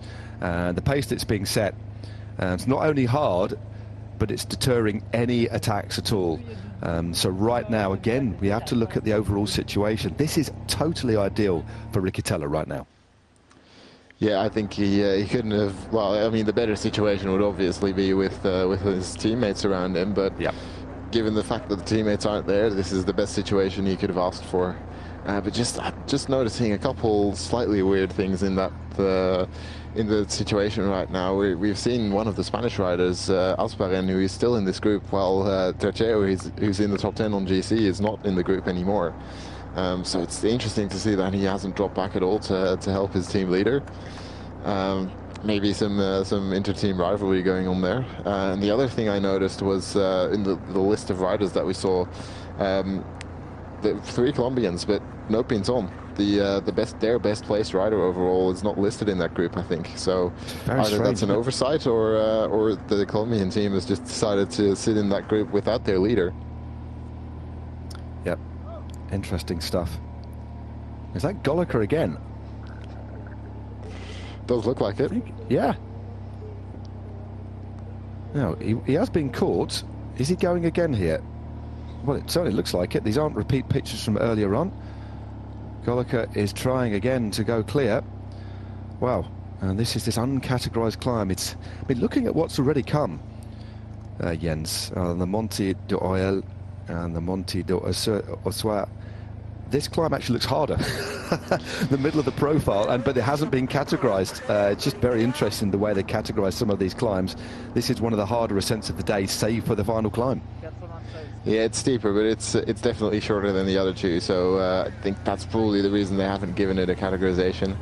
But we're getting pretty close to the finish now, with just 20 kilometers to go. That means about 5 kilometers until we hit the bottom of that final climb. The steepest portions of that climb are going to definitely come towards the end of the climb, sort of just over the halfway point up the climb. But it's going to be hard from the bottom. I think Seychard is just riding his best pace he can do until the bottom of the climb, and it's already catching some riders out. Again, Rondel dropping to the back of the group here. He is, I mean, there might be a different reason for that, but it's not a great sign to see him at the back here. No, not at all. Now Rondel dropping to the back, isolated as well. Bit of a surprise, because the French team been riding well. Axel Williams was up there overall as well, but Rondel 4th at 2:10, certainly not having the best day. This man's having a good day. Well, the man at the front was Josh Goliker. Slender lead at the top. Meanwhile, his teammate Joseph Blackmore is almost last man now, as this pace continues. Very quick. You get the real sense of how fast these riders are. Blackmore's struggling for the wheel behind, but Goliker, well, he's absolutely flying. I don't know what purpose this is serving at the moment, especially given the way that the Belgian team are riding. But you cannot fault his application. I'm just not sure what this move is all about, especially given the climbing we've got. Unless it is because he isn't overly confident on the final climbers, trying to eke out another bit of an attack. But right now, Belgium are absolutely bossing this race. 9.6 Ks to go. The yellow jersey, Matthew Riccatello, safely ensconced in this group, although he is isolated. 3 Italians in the move. 2nd and 4th place on 3rd place overall, remember. 2nd and 5th place overall, should I say. Del Toro is there in 3rd place from Mexico, the winner of yesterday's road stage. Atop the Col de la Loze. He's also in the mix as well. But it is one team that have dominated proceedings so far. Alex Segart and Lars Krabs of Belgium setting a quite remarkable tempo in the service of William Junior Le Cerf, is looking to move up the general classification a little bit, and the way they're riding, setting him up hopefully for some sort of stage win as well, or for the stage win. Now, it's looking at the way this could go today. We've still got the climb to come, Jens. Then it's flat over the top. The last 5k gently undulating, the gentlest of kick-ups to the line. It is essentially flat right near the lake. What sort of finish has Le Cerf got? Can he win from a smaller group? Do you think that's what this is all about? Well, he's certainly not a very fast finisher, but of course we're talking about climbers here. It's not necessarily, you know, the climbers tend to be not too fast at the finish. That's different physiology, but just looking at that sort of top 10, I think we've got a couple pretty punchy riders. So if it's a bigger group, I don't think it's going to be Le Cerf who's going to be the best finisher. Would more look at Del Toro, Christen, maybe even Dijmengraat for that sort of effort. Although it is a different situation in a flat sprint on top of a mountain. That's always a weird scenario. But I don't think he's necessarily the fastest, but he must be confident enough that he thinks he can get away on the climb. But on the other hand, it's possible, of course, that we go across that climb with a group of 5 or 6 riders, and then we get some tactical games being played afterwards, and he's not someone that the best GC riders are going to immediately respond to, because he is almost 4 minutes back. So if he attacks, then Riccitello is not going to close it down. The Italian's probably not going to close it down immediately either. So he's got a chance if it just works out right, or maybe if he's got the best legs of his lifetime, then he could just win it on the climb and attack everyone. He clearly wants a steady pace, a hard pace, than that staccato style of racing where you just get riders attacking and going clear. This way you're imposing control over the situation, but at the same time it costs resource to control anything, and at the moment Segart and Craps are digging deep. But again, remind everybody, this is a very short stage. They've had the 11k time trial. I'm sure there were some riders who rode that time trial. Still going to be a hard effort. 11k's, 31 minutes it was for the winner, Riccitello. One rider got eliminated, as you were talking about, but I'm sure some teams looked at this morning's TT and looked at some riders maybe for this afternoon and actually said, look, just ride within yourself as much as you can at a TT. TTs are always hard, but you don't need to ride flat out, because that time trial is going to be in riders' legs. So that all of the top 10 rode pretty much flat out, and I do think there is potential opportunities here for riders who went a little bit easier, dropped down the general classification to try something today, given the residual fatigue from that hard effort this morning, and indeed the brutal climb of the Col de la Loze yesterday. Yeah, I think just for an example, if you look at the Belgian team, Leclerc just did his best. He finished in 5th place, but Lars Kaps and Alex Egaard finished in 114th and 124th this morning on more than 7 minutes, both of them. So I think it's pretty clear they aren't, outside of the 100 best climbers in this race. I think they're right up there. They're certainly in the best 30 looking at this stage. So they definitely saved a little bit on that climb. And whether you go full gas or you just go a little bit below your threshold, that really makes a big difference in a time trial like that, because you can completely empty yourself in half an hour, but you can also just hold back a little bit and almost be entirely fresh at the end of that. It's an effort that is definitely manageable if you don't go as hard as you can. Yeah, totally. I agree, and we're seeing the result of that. I'm glad you pointed out where they were in the time trial. 15.4 k's to go on this flat approach to the climb. It won't be long before the road starts to kick up. In fact, the climb itself 9.8 k's, just shy of 10 at 7%, a pretty even gradient all the way up. Then there's a short descent just off the top, a very short one, and then it's gently rolling to the finish line in Val Cenis. A ripple of applause from the crowd. Still Belgium. They've not missed a beat today. This is an impressive ride, it really is. And they just sat at the back there is Joseph Blackmore. Some demon descending from him earlier on. I think Golica, has been caught now again. We didn't actually see him get taken back. But we're now on to the climb very shortly of Val Cenis, the Col de Val Mont Cenis. A far nicer day than was originally anticipated. A wet start saw the riders transported to the Depart Real. It was going to be the best part of a 15k descent, neutralized, but given that the rain was falling, that was going to be of use to nobody. In fact, it would have been quite dangerous. I think the sensible thing was done for the riders here today, taken to the start line in the cars, and then they had 2.5 k's of neutral, a slight detour, as Jens was talking about earlier on, but here we are on to the final climb of the day, the Col du Mont Cenis. It is saying they're a Cat 1. I won't argue with that, although in the road book it's got Cat 2. We shall see. But now it is Switzerland that are taking things up at the front. The job of the Belgian there, Segart and Craps has done, although Anders Foldager sitting in third wheel there. Now Switzerland taking things up, not the team I thought that would be taking up so early. So good job done there by Segart. Yeah, he's emptied himself going into the final climb. At Switzerland, yeah, we did see Jan Kissing get dropped, but he was not necessarily dropped on pure pace uphill. So maybe he's got some more left in the legs. He did come back fairly comfortably, I would say, in that group that we also saw with Fernando Tercero, for instance, who then got dropped a little bit later on. But they're setting the pace now. Clearly, some confidence in Jan Christen at the moment. Yeah, certainly looking very good. The job done today for the man from Lotto Destiny. Knocks it down onto a smaller gear, and then the racing has begun, and a tempo being set by Switzerland. So it's a pretty gradual climb. There's no super steep sections. It's even all the way to the top. And it's still fascinating, isn't it? The way that Pinzon was riding the Colombian. The fact we've got 3 Colombians in that move, but not their man that sits in 10th overall. I'm wondering if he was sick or something, because that is strange, especially given the size of this group.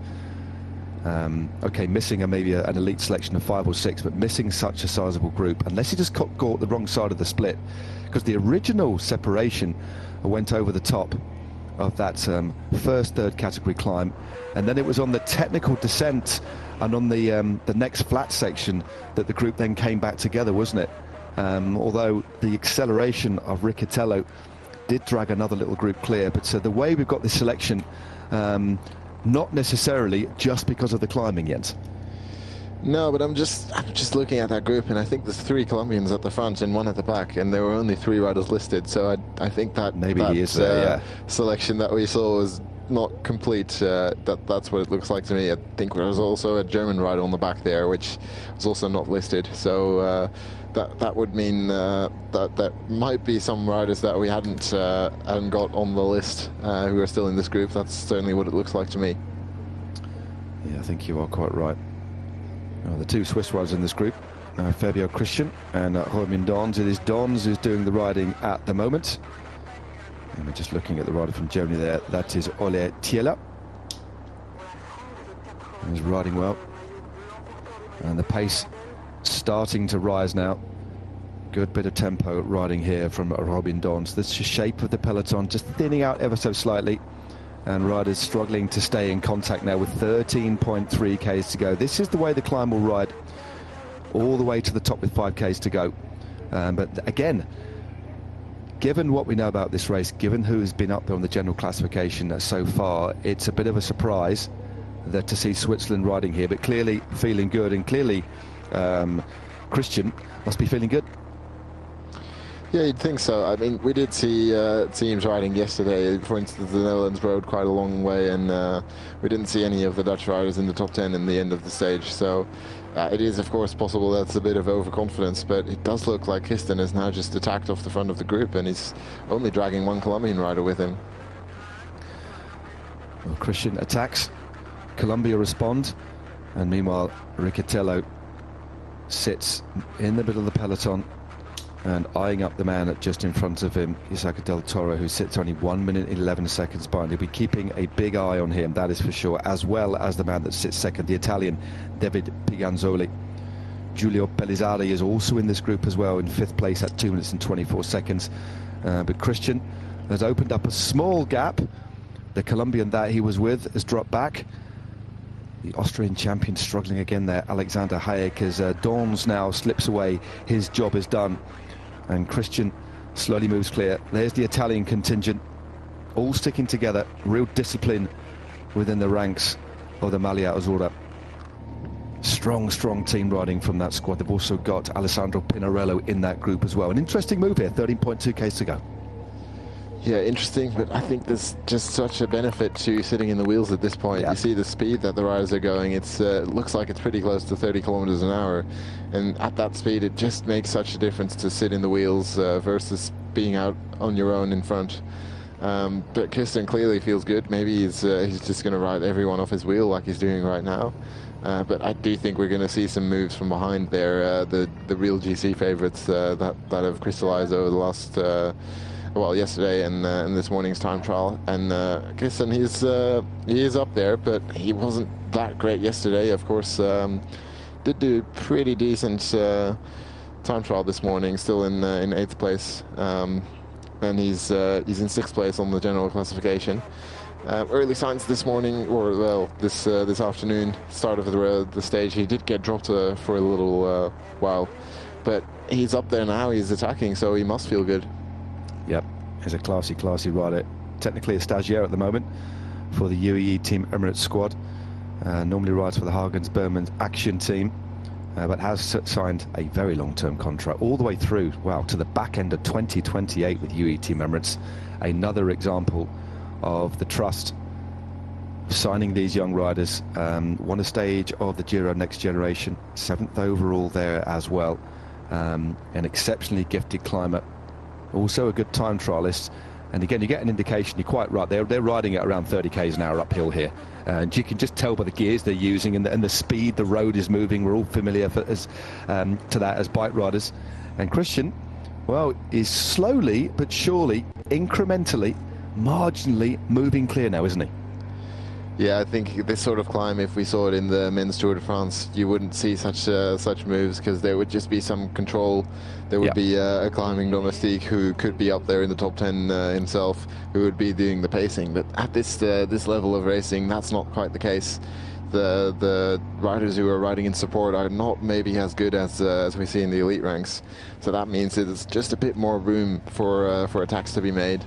Kirsten making use of that, but there are still riders that are close enough to make the jump. It's still quite a long way up the climb, because we've only done about 2 kilometers up this climb, and these were the easiest kilometers so far.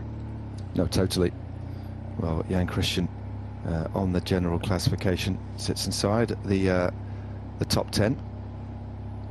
In fact, just double check the general classification for you. Yes, sits in 6th place at 3 minutes and 8 seconds, so no immediate threat.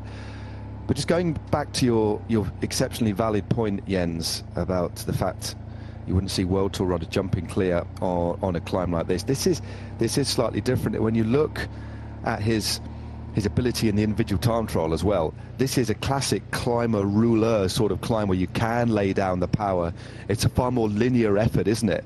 And he is doing a good job at the moment. So it's maybe he's looked at it. It's the sort of climb that suits the way that he climbs. Not quite as steep. We can really lay down the power and get into full TT mode. Yeah, maybe that's the idea. Maybe he just has good legs today. That might also be possible. He's certainly going, and it's 15 seconds already, which is a decent amount. But again, what I just said, Lars Kaps, he's not a pure climber. He's more of a punchy hills classic sort of type. So it's really solid rider, but not someone who you really want to be following, setting the pace on this sort of 10-kilometer climb in the Alps. So we'll just have to wait for probably those steeper portions. You see the speed, it's already slowing down. So we're getting into those steeper parts of the climb where the actual GC favorites can start to attack.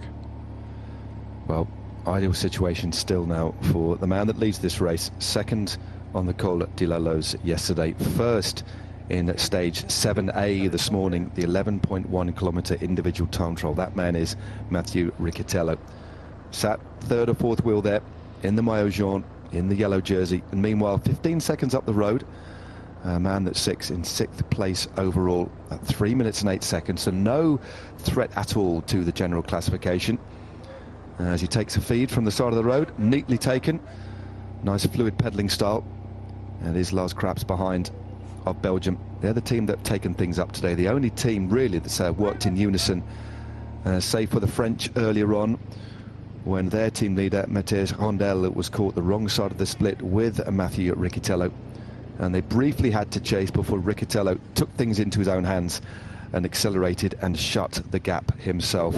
This is a Santiago Umba of Colombia now starting to feel the pace and slowly dropping away. Yeah, he's one of the slightly older under 23s, was touted as a real talent coming over from the juniors, but he hasn't quite fulfilled those promises. He was really seen as sort of the successor to Egan Bernal, but he hasn't quite shown it in the last couple of years, and here in this race it seems as well he's not the man to beat for Colombia. There's still 2 riders here at the front, and well, we expect that Pinzon is still in there given the situation. Yeah, it's an interesting one, isn't it? You see these riders who excel at junior levels, and despite the fact we're seeing riders mature more quickly, hitting the ground running at World Tour straight out of the ranks of juniors, there is one constant. There are exceptions to rules, and there are a lot of riders who show a lot of promise, but then they almost plateau. And riders develop at different speeds as well. That although we're getting more and more out of endurance athletes because of our understanding of physiology, training, nutrition, rest, and all the rest of the elements that the component parts that make up what it is to be an endurance athlete, there are certain limitations, and one of those things is that riders would develop, mature, go through puberty at different rates.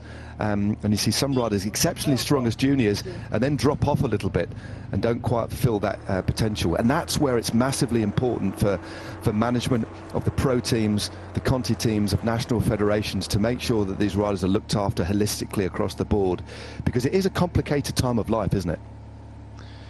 Yeah, certainly, and it looks like it's a complicated time at this stage for Jan Kisten. He's getting brought back by the pace of the Belgian team there. Lars Kops pulling him back. It turns out that it wasn't the best attack in the world for Jan Kisten. He's maybe a bit too eager to show himself, and starting right at the bottom of the climb. We're a couple of kilometers into the climb and he's already falling back to the peloton. It's one thing I do like about the under-23 racing is that we still don't know a lot about these riders, and they don't know a lot about themselves. Many riders who ride in the Tour de l'Avenir for the first time, remember, this lad here is only 19 years of age. He's signed through to 2028, but he's only 19. He doesn't really, he won't know yet fully how to race these climbs. So for a lot of the riders here, this is a voyage of discovery. And I think although it hasn't come to pass now, we've still got a fair bit of racing to go. Imagine if you hadn't have tried. This is what's important, isn't it? Riders try and fail. You try and fail. That's how you mature. That's how you develop as a young rider. It's getting out in the wind, making mistakes, but ultimately learning from them. And that's one of the fascinating things. These aren't the finished articles, are they? Though many are already signed to long-term contracts, they are still learning their trade here. And for many, riding in the high Alps altitude is a steep, steep learning curve. Yeah, absolutely. And the way generally to look at these young riders is you don't look at their consistency, you just look at the peaks, because that's their actual potential. And you know, Jan Kisten, he's had some incredible results at junior level last year. He won a stage in the Giro Next Gen this year. He's obviously got the talent, but to make that consistency happen, it just takes time to develop that for most riders.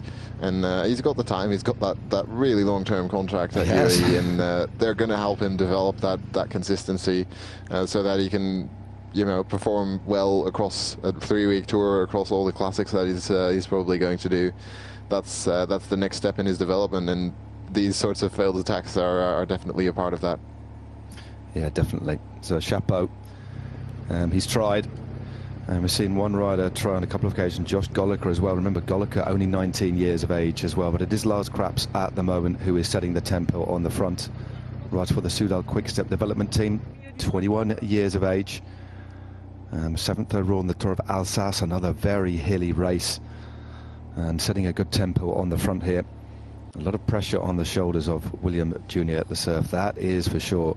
No other team in the last hour has done anything on the front at all. They don't really need to, because the Belgians are more than happy to do the riding here as we look towards the back. And some little gaps just starting to open up now.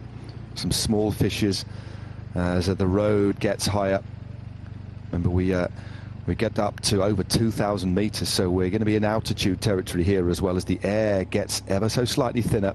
Archie Ryan also looking good out of the saddle there in the green jersey, seemingly having a far better day than yesterday. It looks like the Irishman is launching up on the inside, so Ryan now goes clear.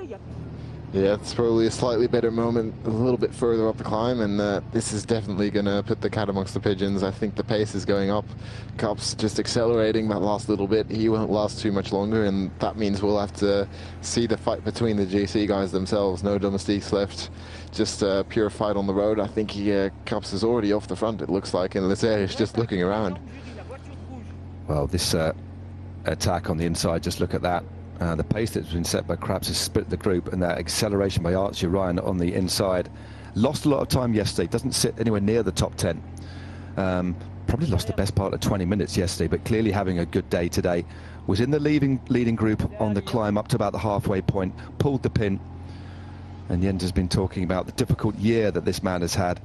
Spent several months off the bike. It's good to see him back, and clearly is having a far better day today and is happy to open up the taps. And already, since I've been chatting, has opened up a pretty decent lead here. So Archie Ryan is clear, the 21-year-old from Ireland, riding for the Jumbo Visma development team, is out in front, and somebody trying to get across the gap to him now.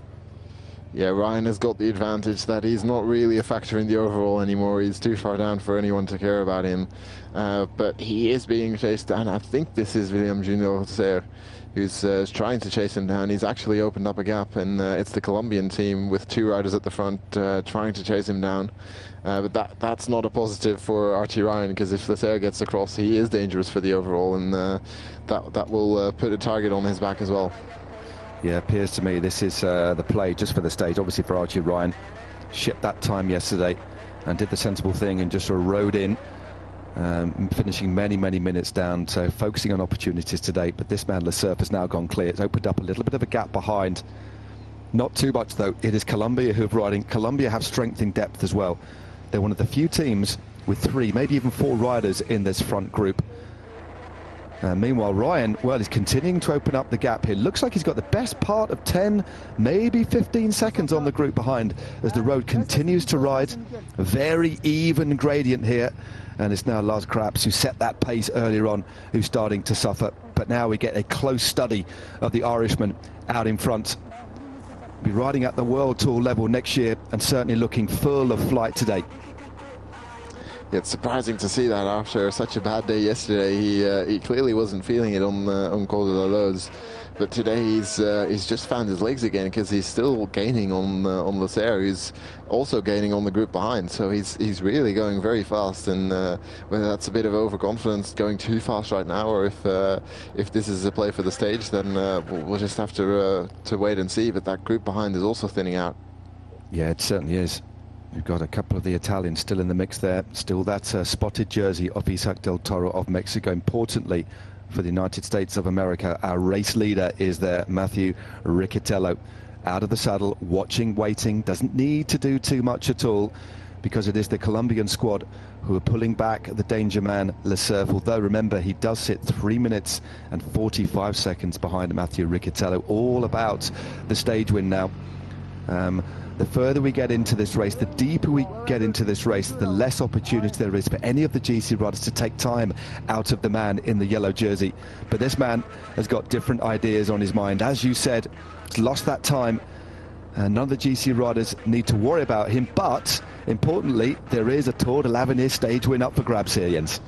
Yeah, absolutely, and this was clearly a plan for him to save some energy this morning, because he finished over 5 minutes down in the Mountain TT, which, given his level on this climb, is clearly less than he could actually do. So he saved some energy this morning, and he's putting it all on the line this afternoon on this climb right now. Oh, it is the 2 Colombians on the front, as you can see. Del Toro just behind him. Then we've got a couple of the Italians. It looks like Pellizzari and Bianzoli, who are there as well. A couple of other riders just tucked in behind Matthew Riccitello, who looks calm and looks composed. But Ryan now starting to pull away from this group. The Frenchman just at the back of this group, Matthias Rondel, after suffering a little bit earlier on today. He looks okay, but is dangling as last man here. So Colombia now setting the pace as we get towards the top of the Col du Mont-Cenis. The last categorized climb of the day today. This group fragmenting as we continue to winch away up these slopes. The even gradient, still 7% though, so it does pack a nasty bite, especially as we get higher and higher up the slopes of this climb, and we move up to around 2,000 meters above sea level, so well in to altitude here.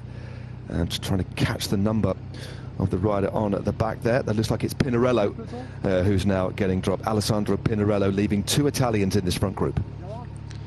Yeah, just 7.5 kilometers to go. That means 2.5 kilometers until the top of this climb, and Archie Ryan still has a decent gap over the rest of these riders, which means that he's got a good shot at winning the stage. Not quite sure what the exact gap is, but it's big enough. at this point, if there's no huge attacks from behind, that he's got a really good shot of making it over the top, and then either this group is going to work together, but more likely they're going to look at each other in 10 seconds. If that's correct, that's going to be difficult, but you know, he has to just go full gas now, put his head down and ride as fast as possible to the top of the climb and then towards the finish line. Yep, it's saying 25 seconds now. Yeah, I thought that gap was incorrect. So 25 seconds, that is a good lead. Still 2.2 kilometers to the top of this climb. Very even gradient all the way up, so a rider can get into that solid rhythm, and that is what Archie Ryan is doing now as a definitive attack up the inside. Nobody responded. I don't think anybody could, because the pace at that particular point was being set by Lars Krabs. He went off the top of that pace, and nobody tried to shut him down. But a real sharp acceleration, and the gap is widening. 30 seconds now for a flying Archie Ryan. 7.1 Ks to go. The man in second place, after us not spotting him earlier on, is indeed Andres Pinzon, or Edgar Pinzon, should I say, of Colombia. One of his teammates setting the tempo up this climb. Yeah, we're getting to the point, that half-minute mark, where it's going to be difficult for one of the GC riders to jump across to Archie Ryan. They could still do it, but it's going to be a hard task to actually get across, because he's flying up this mountain right now. It's going to be interesting to see if we even still get any moves for the GC, because most of the riders seem to be content just to sit in and not risk anything on this penultimate day of the Tour de l'Avenir. Well, that's the thing. The fact that he has shipped that time does play into his favour, as you were talking about behind, because most of these riders, rider 2, well, pretty much every single rider in this front group sits inside the top 10. There are 1 or 2 absentees at the moment. One rider who does look like he slipped away after that attack was in fact Jan Christian as well.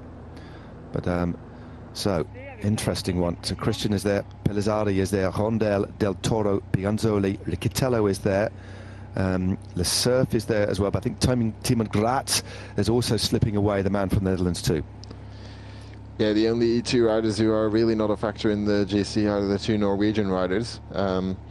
Sveistad and I think the other one is Gulset. They are in 12th and 13th on the general classification, over 4 minutes down. So they're gonna probably try to get back up into the top 10, and it might actually work. And of course we've got the Colombian rider here at the front. Not quite sure who it is, but he's setting the tempo for. Well, there we go. It's Pescador again, same as yesterday. He's doing a really long pull up this climb. All the other riders outside of the Norwegians and Pescador are in the top 10, I think. But he's now pulled off Pescador. Yeah, Pescador has done his job. And good news for Archie Ryan as we look at Alessandro Pinarello now. There's a drop from this group. The fact that nobody immediately took the pace setting up does fall in the favour of the Irishman up in front. 6.4 kilometres to go to the end of the stage, but importantly 1,400 metres to the top of this climb. It's been a magnificent ride so far, and the gap has widened yet again. 45 seconds now for the flying Irishman as he continues to press on, getting towards the top of this climb. It opens up over the top. Remember, we ride on a plateau for 5 Ks before the finish, but now it is Norway who have hit the front to try and bring back this man and try and open up things for the stage. Yeah, Sveistad at the front working for Gulset, but it's looking really good for Archie Ryan at this point with just 6 kilometers to go. This final kilometer on the climb is not the steepest kilometer of this climb. It's going to be doable, I think, for him to get over the top with a decent gap, and if he manages that, then it depends on the situation behind, but no one's just going to easily ride across a gap of 20-25 seconds. So it's looking really good for the Irishman, because especially there is no incentive for these riders in the GC to chase him, because he's not up there. It would just be the stage win, but if you chase him down now, either you're going to be solo, which is still a tall ask, or you're going to bring other riders with you, which means you still don't have a chance for the stage. So Archie Ryan, he's looking really good for the stage win at the moment. Yeah, it was a perfect time to go as Gulset continues to ride on the front, his teammate just behind, sat on the wheel there. Riccitello watching everybody out of the saddle again, just eking out as much as he can. The gap has come down after that long turn on the front by the Norwegian, but you are quite right, everybody else will be looking at each other. Del Toro, Rondel, looking at Riccicello, and likewise. And they don't need to press on the pace. Riccitello has already got a stage win. He's in yellow. Del Toro has already got a stage win. He might be thinking about the mountains points as well here to secure another jersey as Archie Ryan takes a sip from his bidon. Apologies for the slight little bit of picture pixelation here. We are running the entire race on the 4G network, and it is wonderful to have seen the race from start to finish. And those of you that have been with us since Brittany, all the way through in a southeastern direction through France into the Savoie region. There's a big attack on the left-hand side. There's Italy. This is now Pellizzari who now attacks. Yep, Pellizzari making his move just before the top of the climb. There's only a couple hundred meters to go on this climb anymore, but he is a dangerous one on the GC. He's only 2 minutes and 25 seconds back, which is 15 seconds behind Rondel, and still over a minute to Del Toro. But they can't just let this go. They have to respond in some way, but at the moment it's just still Svestad on the front, but that pace is not enough to close down Pellizzari at the speed he's going. Yeah, Pellizzari looking good, 19 years of age as well, rides for the Green Project Bardiani CSF team that's been around for a long time. He's a good climber. He's won a race earlier on this year, won several actually, a couple of stages of the Carpathian race as well, but he's closing the gap slowly on the man in front, Archie Ryan, becoming ever nearer towards the top of the climb. But this is a good move by the Italian, who is emphatically distanced the group that he's just left behind. Archie Ryan crests the top of the climb of Vallecini. He takes the mountains points, but won't be thinking about those. Finds another gear, churns a huge gear, and looks like it's the Mexican Del Toro now trying to come across the Italian. An action-packed finale here on stage 7B of the Tour de l'Avenir. Yeah, now the general classification is in play. It's only 20 seconds between Ryan and Pellizzari, but Del Toro has made a move for the general classification behind. He might still get back for the stage win, but he will be thinking about the general classification. He's got maybe 10-15 seconds on the rest of that group, which means he will move into second place overall if that continues. He just has to put his head down, but this is a point where even Riccitello is coming under threat. He's not going to lose his lead if Del Toro racing the way he does right now, but he'll definitely chip some time. But if Del Toro gets across to Pellizzari shouldn't ride, because Del Toro is only 7 seconds behind Piganzoli for second place overall. So this is going to be an interesting one to see this one, the way this pans out. So Del Toro has now latched on to the wheel of Pellizzari. But remember, he does pose a real threat to the second place on general classification of a teammate of the man that he's now joined. There is the lake that freezes over in the winter. But it is the Irishman, Archie Ryan, getting low on his bike as aero as possible as Del Toro now moves through to the front. He won't be bothered so much. Well, I'm sure he'd like another stage win, but I don't think he's going to get assistance from the man behind. This is ideal for Italy here. Yeah, well, if Pellizzari wants to put pressure on Riccitello, then they could work, but I don't think he's going to do it. I think this is too dangerous for Piganzoli's second place overall.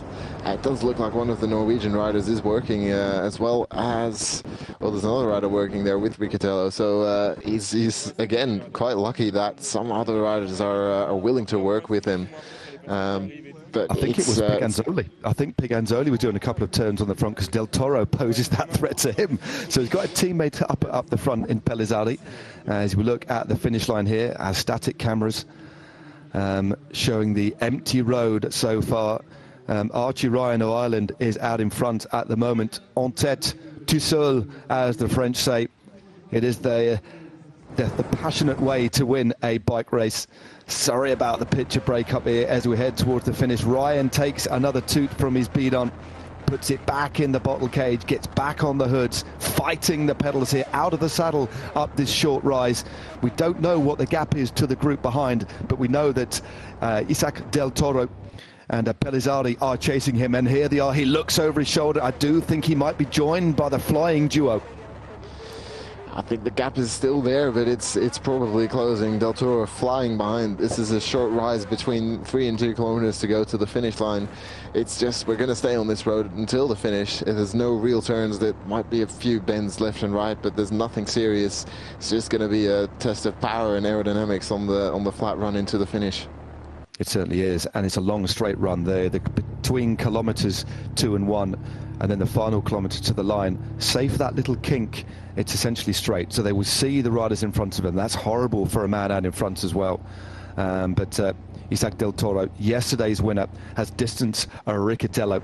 Remember, the man on the general classification in the white jersey, well, the polka dot jersey, should I say. There's not too many dots on that jersey. Sits at 1 minute and 12 seconds. And right now he's eating into the lead of Matthew Riccitello of the United States of America. Although there they are just behind.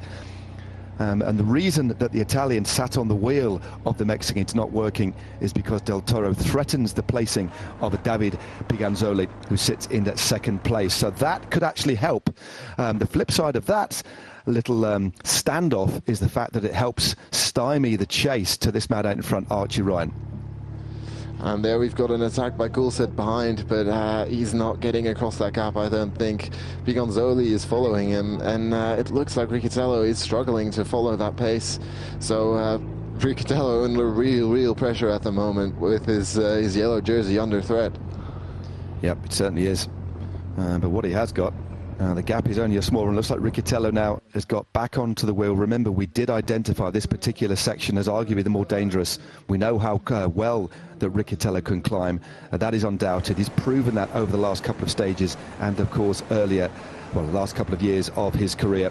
That's why he rides for the Israel Premier Tech team. But on this flat, undulating, exposed section, that is where any individual rider, regardless of their physical prowess, once you're isolated, you come under threat. And he's under threat right now. Still got another stage to go. Another hilly stage tomorrow, but Archie Ryan looks over his shoulder. I'm sorry that the gap is stripped out. That just adds a little bit of drama to the proceedings here. But the road mercifully now dropping away. Gravity on the side of the Irishman as Del Toro continues the pursuit behind. Yeah, but he is in the final kilometer and he's got 17 seconds over Del Toro and Pellizzari, so I think he's going to do it. There's not much that can go wrong anymore. Del Toro will continue to ride for that general classification, but Archie Ryan is on his way to a stage win. Archie Ryan from Ireland, absolutely flying. He attacked with about 4 Ks to go to the top of the climb at Valsini. He's soloed to victory. This is absolutely fantastic. What a ride from Archie Ryan. 21 years of age, is moving up to the World Tour, and this is why. A superb ride. An emphatic attack that nobody could follow. Meanwhile, this battle, this pursuit behind is all about the minor GC placings. The man in the polka dot jersey, the winner of the stage yesterday, trying to move up into second place overall. But meanwhile, the man from Ireland, in the last couple of 100 metres of his ride today, is going to take a wonderfully well-deserved victory. A perfectly timed, strong attack from Ryan will see him take a stage of the Tour de l'Avenir. Finished in the top 10 of this beautiful race last year, but nobody's going to take it away from him. Archie Ryan cannot quite believe it. He glances round once more. He can savour the moment. Archie Ryan takes stage 7B of the Tour de l'Avenir for Ireland. What a beautiful win. Second place. Oh, it's going to be tight. Ooh, couldn't quite tell who got that one, whether that was going to be Pellizzari or Del Toro. But Del Toro, importantly, will be moving into seventh place, second place overall with that. The chase behind comes from William Junior Lecerf. That sort of sprint was why the Belgian team rode earlier on, safely in the group, maybe conceding 1 second or so, is your maillot jaune, Matthew Riccitello. Wow, what a thriller of a stage that was. 69.6 Ks of pure action. Yes, 17 seconds in the end is the gap that Del Toro managed to eke out on the group with Riccitello and Piganzoli. So that does mean that he's going to move to within 1 minute of Riccitello ahead of the final stage. He's going to move into second, put the stage win all for Archie Ryan. Yeah, that was superb. One attack it took. He waited, he bided his time. I think that might be the cheer from the Irish team in the background. I'm sure I heard an Irish accent in the background there as these riders continue to finish here at beautiful, stunning Valsini, one of the most far-flung ski resorts in the French Alps, nearly a stone throw from the Italian border. But a day for the Irish, a day for Archie Ryan. A tough day yesterday, a difficult season so far. Hasn't actually done that much racing at all, and that was a special win. Perfectly timed, but in the end, he was the strongest too. Not just about timing, you have to have the legs. You can time attacks to perfection, but you then have to have the legs at this level to carry it through to the finish. So that was such a well-deserved and strong victory by Ryan. Yeah, he definitely hasn't had the best season. Just one race ahead of this Tour de l'Avenir after so many injury troubles. This is one of the groups coming in with Jan Christen there, Tijmen Gaat as well in that group. So that's the minor GC placings, although Christen still, of course, in that top 10. Gaat as well, by the way. But Archie Ryan here with the Irish team just partying. I think they're really happy with that victory. Yeah, that was a brilliant, brilliant win. As you say, he's had a hard season. Yeah, I mean, that's quite incredible. I thought I was scrolling through the wrong page. It's just one single day race he had on the 13th of August, and now he wins a mountain stage in the Tour de l'Avenir. I think that just underlines the class of this rider. As a man from the Czech Republic crosses the line, respectable ride by him. He's in that earlier move, but a big, big day for Ireland. As the riders continue to finish now, this man could really sit up and savour that. He didn't need to power it all the way through to the line. He could sit up and savour the moment there, couldn't he? Which is wonderfully important given the troubles he's had this year. Yeah, it's a nice change for someone who's used to doing GCs, always riding for the seconds. He just could sit up and enjoy the moment there, which I think we were slightly disappointed. He must have been disappointed as well to lose his chance for the GC yesterday. Really didn't perform, but I think he just he wasn't feeling it and decided to pull the plug out of that GC challenge and go for this stage, and it worked out perfectly. It certainly did. Fourth overall, remember, in the Tour de l'Avenir last year, after a packed season, and then injury plagued this. You can still see the strapping on his knee there, but clearly has been training hard, and quite often you can actually ride yourself into a race. You don't quite have the consistency, which we saw yesterday, but when he attacked, nobody could follow. And he did have the slight advantage of not being needed to follow. But I think had any other riders fancied their chance, they would have gone. But the attack was so violent, off an already hot pace, that nobody went with him. And actually, looking at this view here, it's reminiscent of parts of Ireland. Maybe not quite the same high mountain peaks, but this rolling, rocky terrain does remind me of parts of Ireland. But a special, special solo win there for him. Yeah, Market riders coming in there with the green jersey of Anders Voldegger.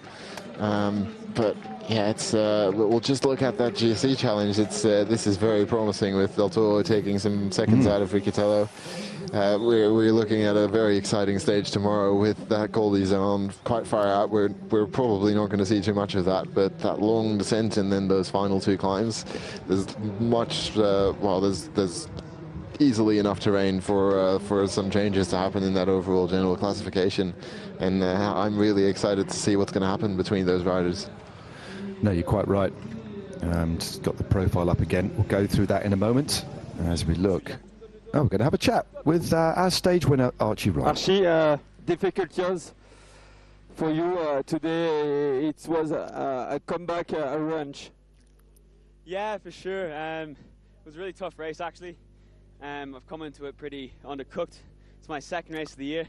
Only my first race was the weekend before this, and I had not just that, but I had a bad crash on stage 2. So I've just been coming back from that, and it's all thanks to the amazing staff in CI and Cycling Ireland, and the physios for getting me back in one piece, and the mechanics who were fixing my bike.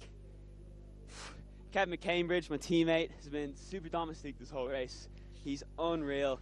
He got me back in somewhat after the crash, and the next 2 days he's been on the front, putting me into pole position on the climb. And my other teammates, Oren, Dugan and Jamie Meehan, Paddy O'Loughlin, Dean Harvey, have been getting me bottles all race. So it's all thanks to them, and they're just amazing. I couldn't have done it without them. The finish, it's incredible place. Did you take in the scenery?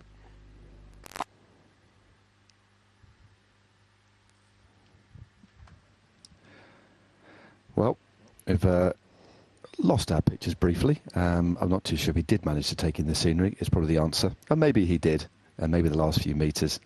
But a lovely little conversation there from Archie Ryan. I did it. Oh, honestly. Thanks, Archie. Thanks. well, we can imagine what he said there. I think, let's say he liked the scenery because it looks a little bit like parts of Ireland. Let's assume he said that. But no, a lovely nod to his team as well, Cycling Ireland, a small federation but fully behind him, and he'll be joining his Irish teammate next year, his Irish countryman Ben Healy on the squad. He's got the look of a bit of a Ben Healy, save for the hair. Small, pugnacious, attacking sort of rider, and an incredible win. And the result of so much self-belief as well. Only one race, as he said, ahead of this, which makes that victory even more incredible. But never heard him talk before. Seems like a lovely lad. And there we go. Just confirmation of the stage there. Ryan takes the win ahead of Isaac Del Toro, who got the verdict there ahead of Giulio Pellizzari. William Junior Lecerf in 4th. Fernando Diego Pescador Castro there of Colombia in 5th. Johannes Kulset of Norway in 6th. 7th, Edgar Pinzon Villalba of Colombia. Then Piganzoli David of Italy. Matthew Riccitello, should I say, there in 9th place, still securing another day in the Maillot Jaune. But his lead would have been cut by 17 seconds, as you were just saying, Jens. And it does set things up nicely for the final stage tomorrow, which is not going to be easy. I'm not going to say Riccitello's going to have a sleepless night, but the worrying thing for me was the lack of teammates he had around him. But we'll see. Maybe they'll galvanise tomorrow as we look at what happened earlier on. It was a wet start. Only a short stage today, 69.6 Ks, and that, remember, came off the back of an individual time trial this morning, a hill climb time trial. Archie Ryan was the catalyst for the first break to go clear, or one of the catalysts, should I say, on the 3rd category climb of the Monte de Orel. Points over the top actually taken by the Colombian, just ahead of Del Toro, who's the man in the mountains jersey. Now, this was a moment of real nerves for the Maillot Jaune. Matthew Riccitello missed the split, but did manage to get back on terms about 15 kilometres later. And it was this move that managed to drag himself and a few others, a couple of others, notably the Frenchman Mathis Rondel, who had also missed the move as well. He managed to get himself back into contention after a nervous and energy-sapping chase. Coming into the final phase of the race before the climb to Valseny, there were numerous attacks off the front. Josh Goliker, one of the most animated. Here he is, in a group that also contained Robin Dons of Switzerland. But it was Belgium who took things up. Alex Sigart and Lars Krabs doing a lot of work for William Junior Lecerf, the best placed Belgian in the Tour de l'Avenir. Goliker finally, after solo attack number 2, was caught back by the bunch. Well, no, he had another attack as well. So Goliker, determined to go clear, eventually was caught just before the foot of the final climb. Belgium still setting the tempo, a relentless tempo it was. It saw this group thin out considerably. Anders Foldager holding on for as long as he could, the man still in the green jersey. And then it was the turn of Jan Christian to go clear. The Swiss rider signed a long-term contract to the back end of 2028 with UAE Team Emirates, but it wasn't to be his day. He was soon reeled in by Lars Krabs, who did a long turn on the front, and then it was the turn of this man to go clear. After animating the race earlier on, accelerated up the inside, nobody could respond to the violent acceleration by Archie Ryan of Ireland, and it soon opened up a lead. Chasing behind were the Colombians, Gomez and Pescador doing some of the chasing. Then there was a very late attack by Giulio Pellizzari of Italy. He was joined shortly afterwards by the man in 3rd place overall, Isaac Del Toro. But nobody was going to catch the Flying Irishman, despite the best efforts of the 2 chasers. They were to have left it just that little bit too late. Pellizzari eventually sat on the wheel of Del Toro as he posed too much of a threat. But in the end, this man could soak it up. He could savour the win. Archie Ryan taking stage 7B for Ireland. A close sprint for 2nd place. Eventually went to the Mexican. He's building up a nice lead in the King of the Mountains classification as well. So second place, Matthew Riccitello, as we look again at the winner of the stage. 2 hours, 5 minutes and 21 seconds. And it was the win for Archie Ryan ahead of Isaac Del Toro. Second time on the podium for the Mexican rider in this race, who now poses, I think, the most potent threat to the lead of Matthew Riccitello. There's the GC. Riccitello leads heading into the final stage ahead of Del Toro, Piganzoni, Pelizzari, Rondel, the Surf, Pinson, Villalba,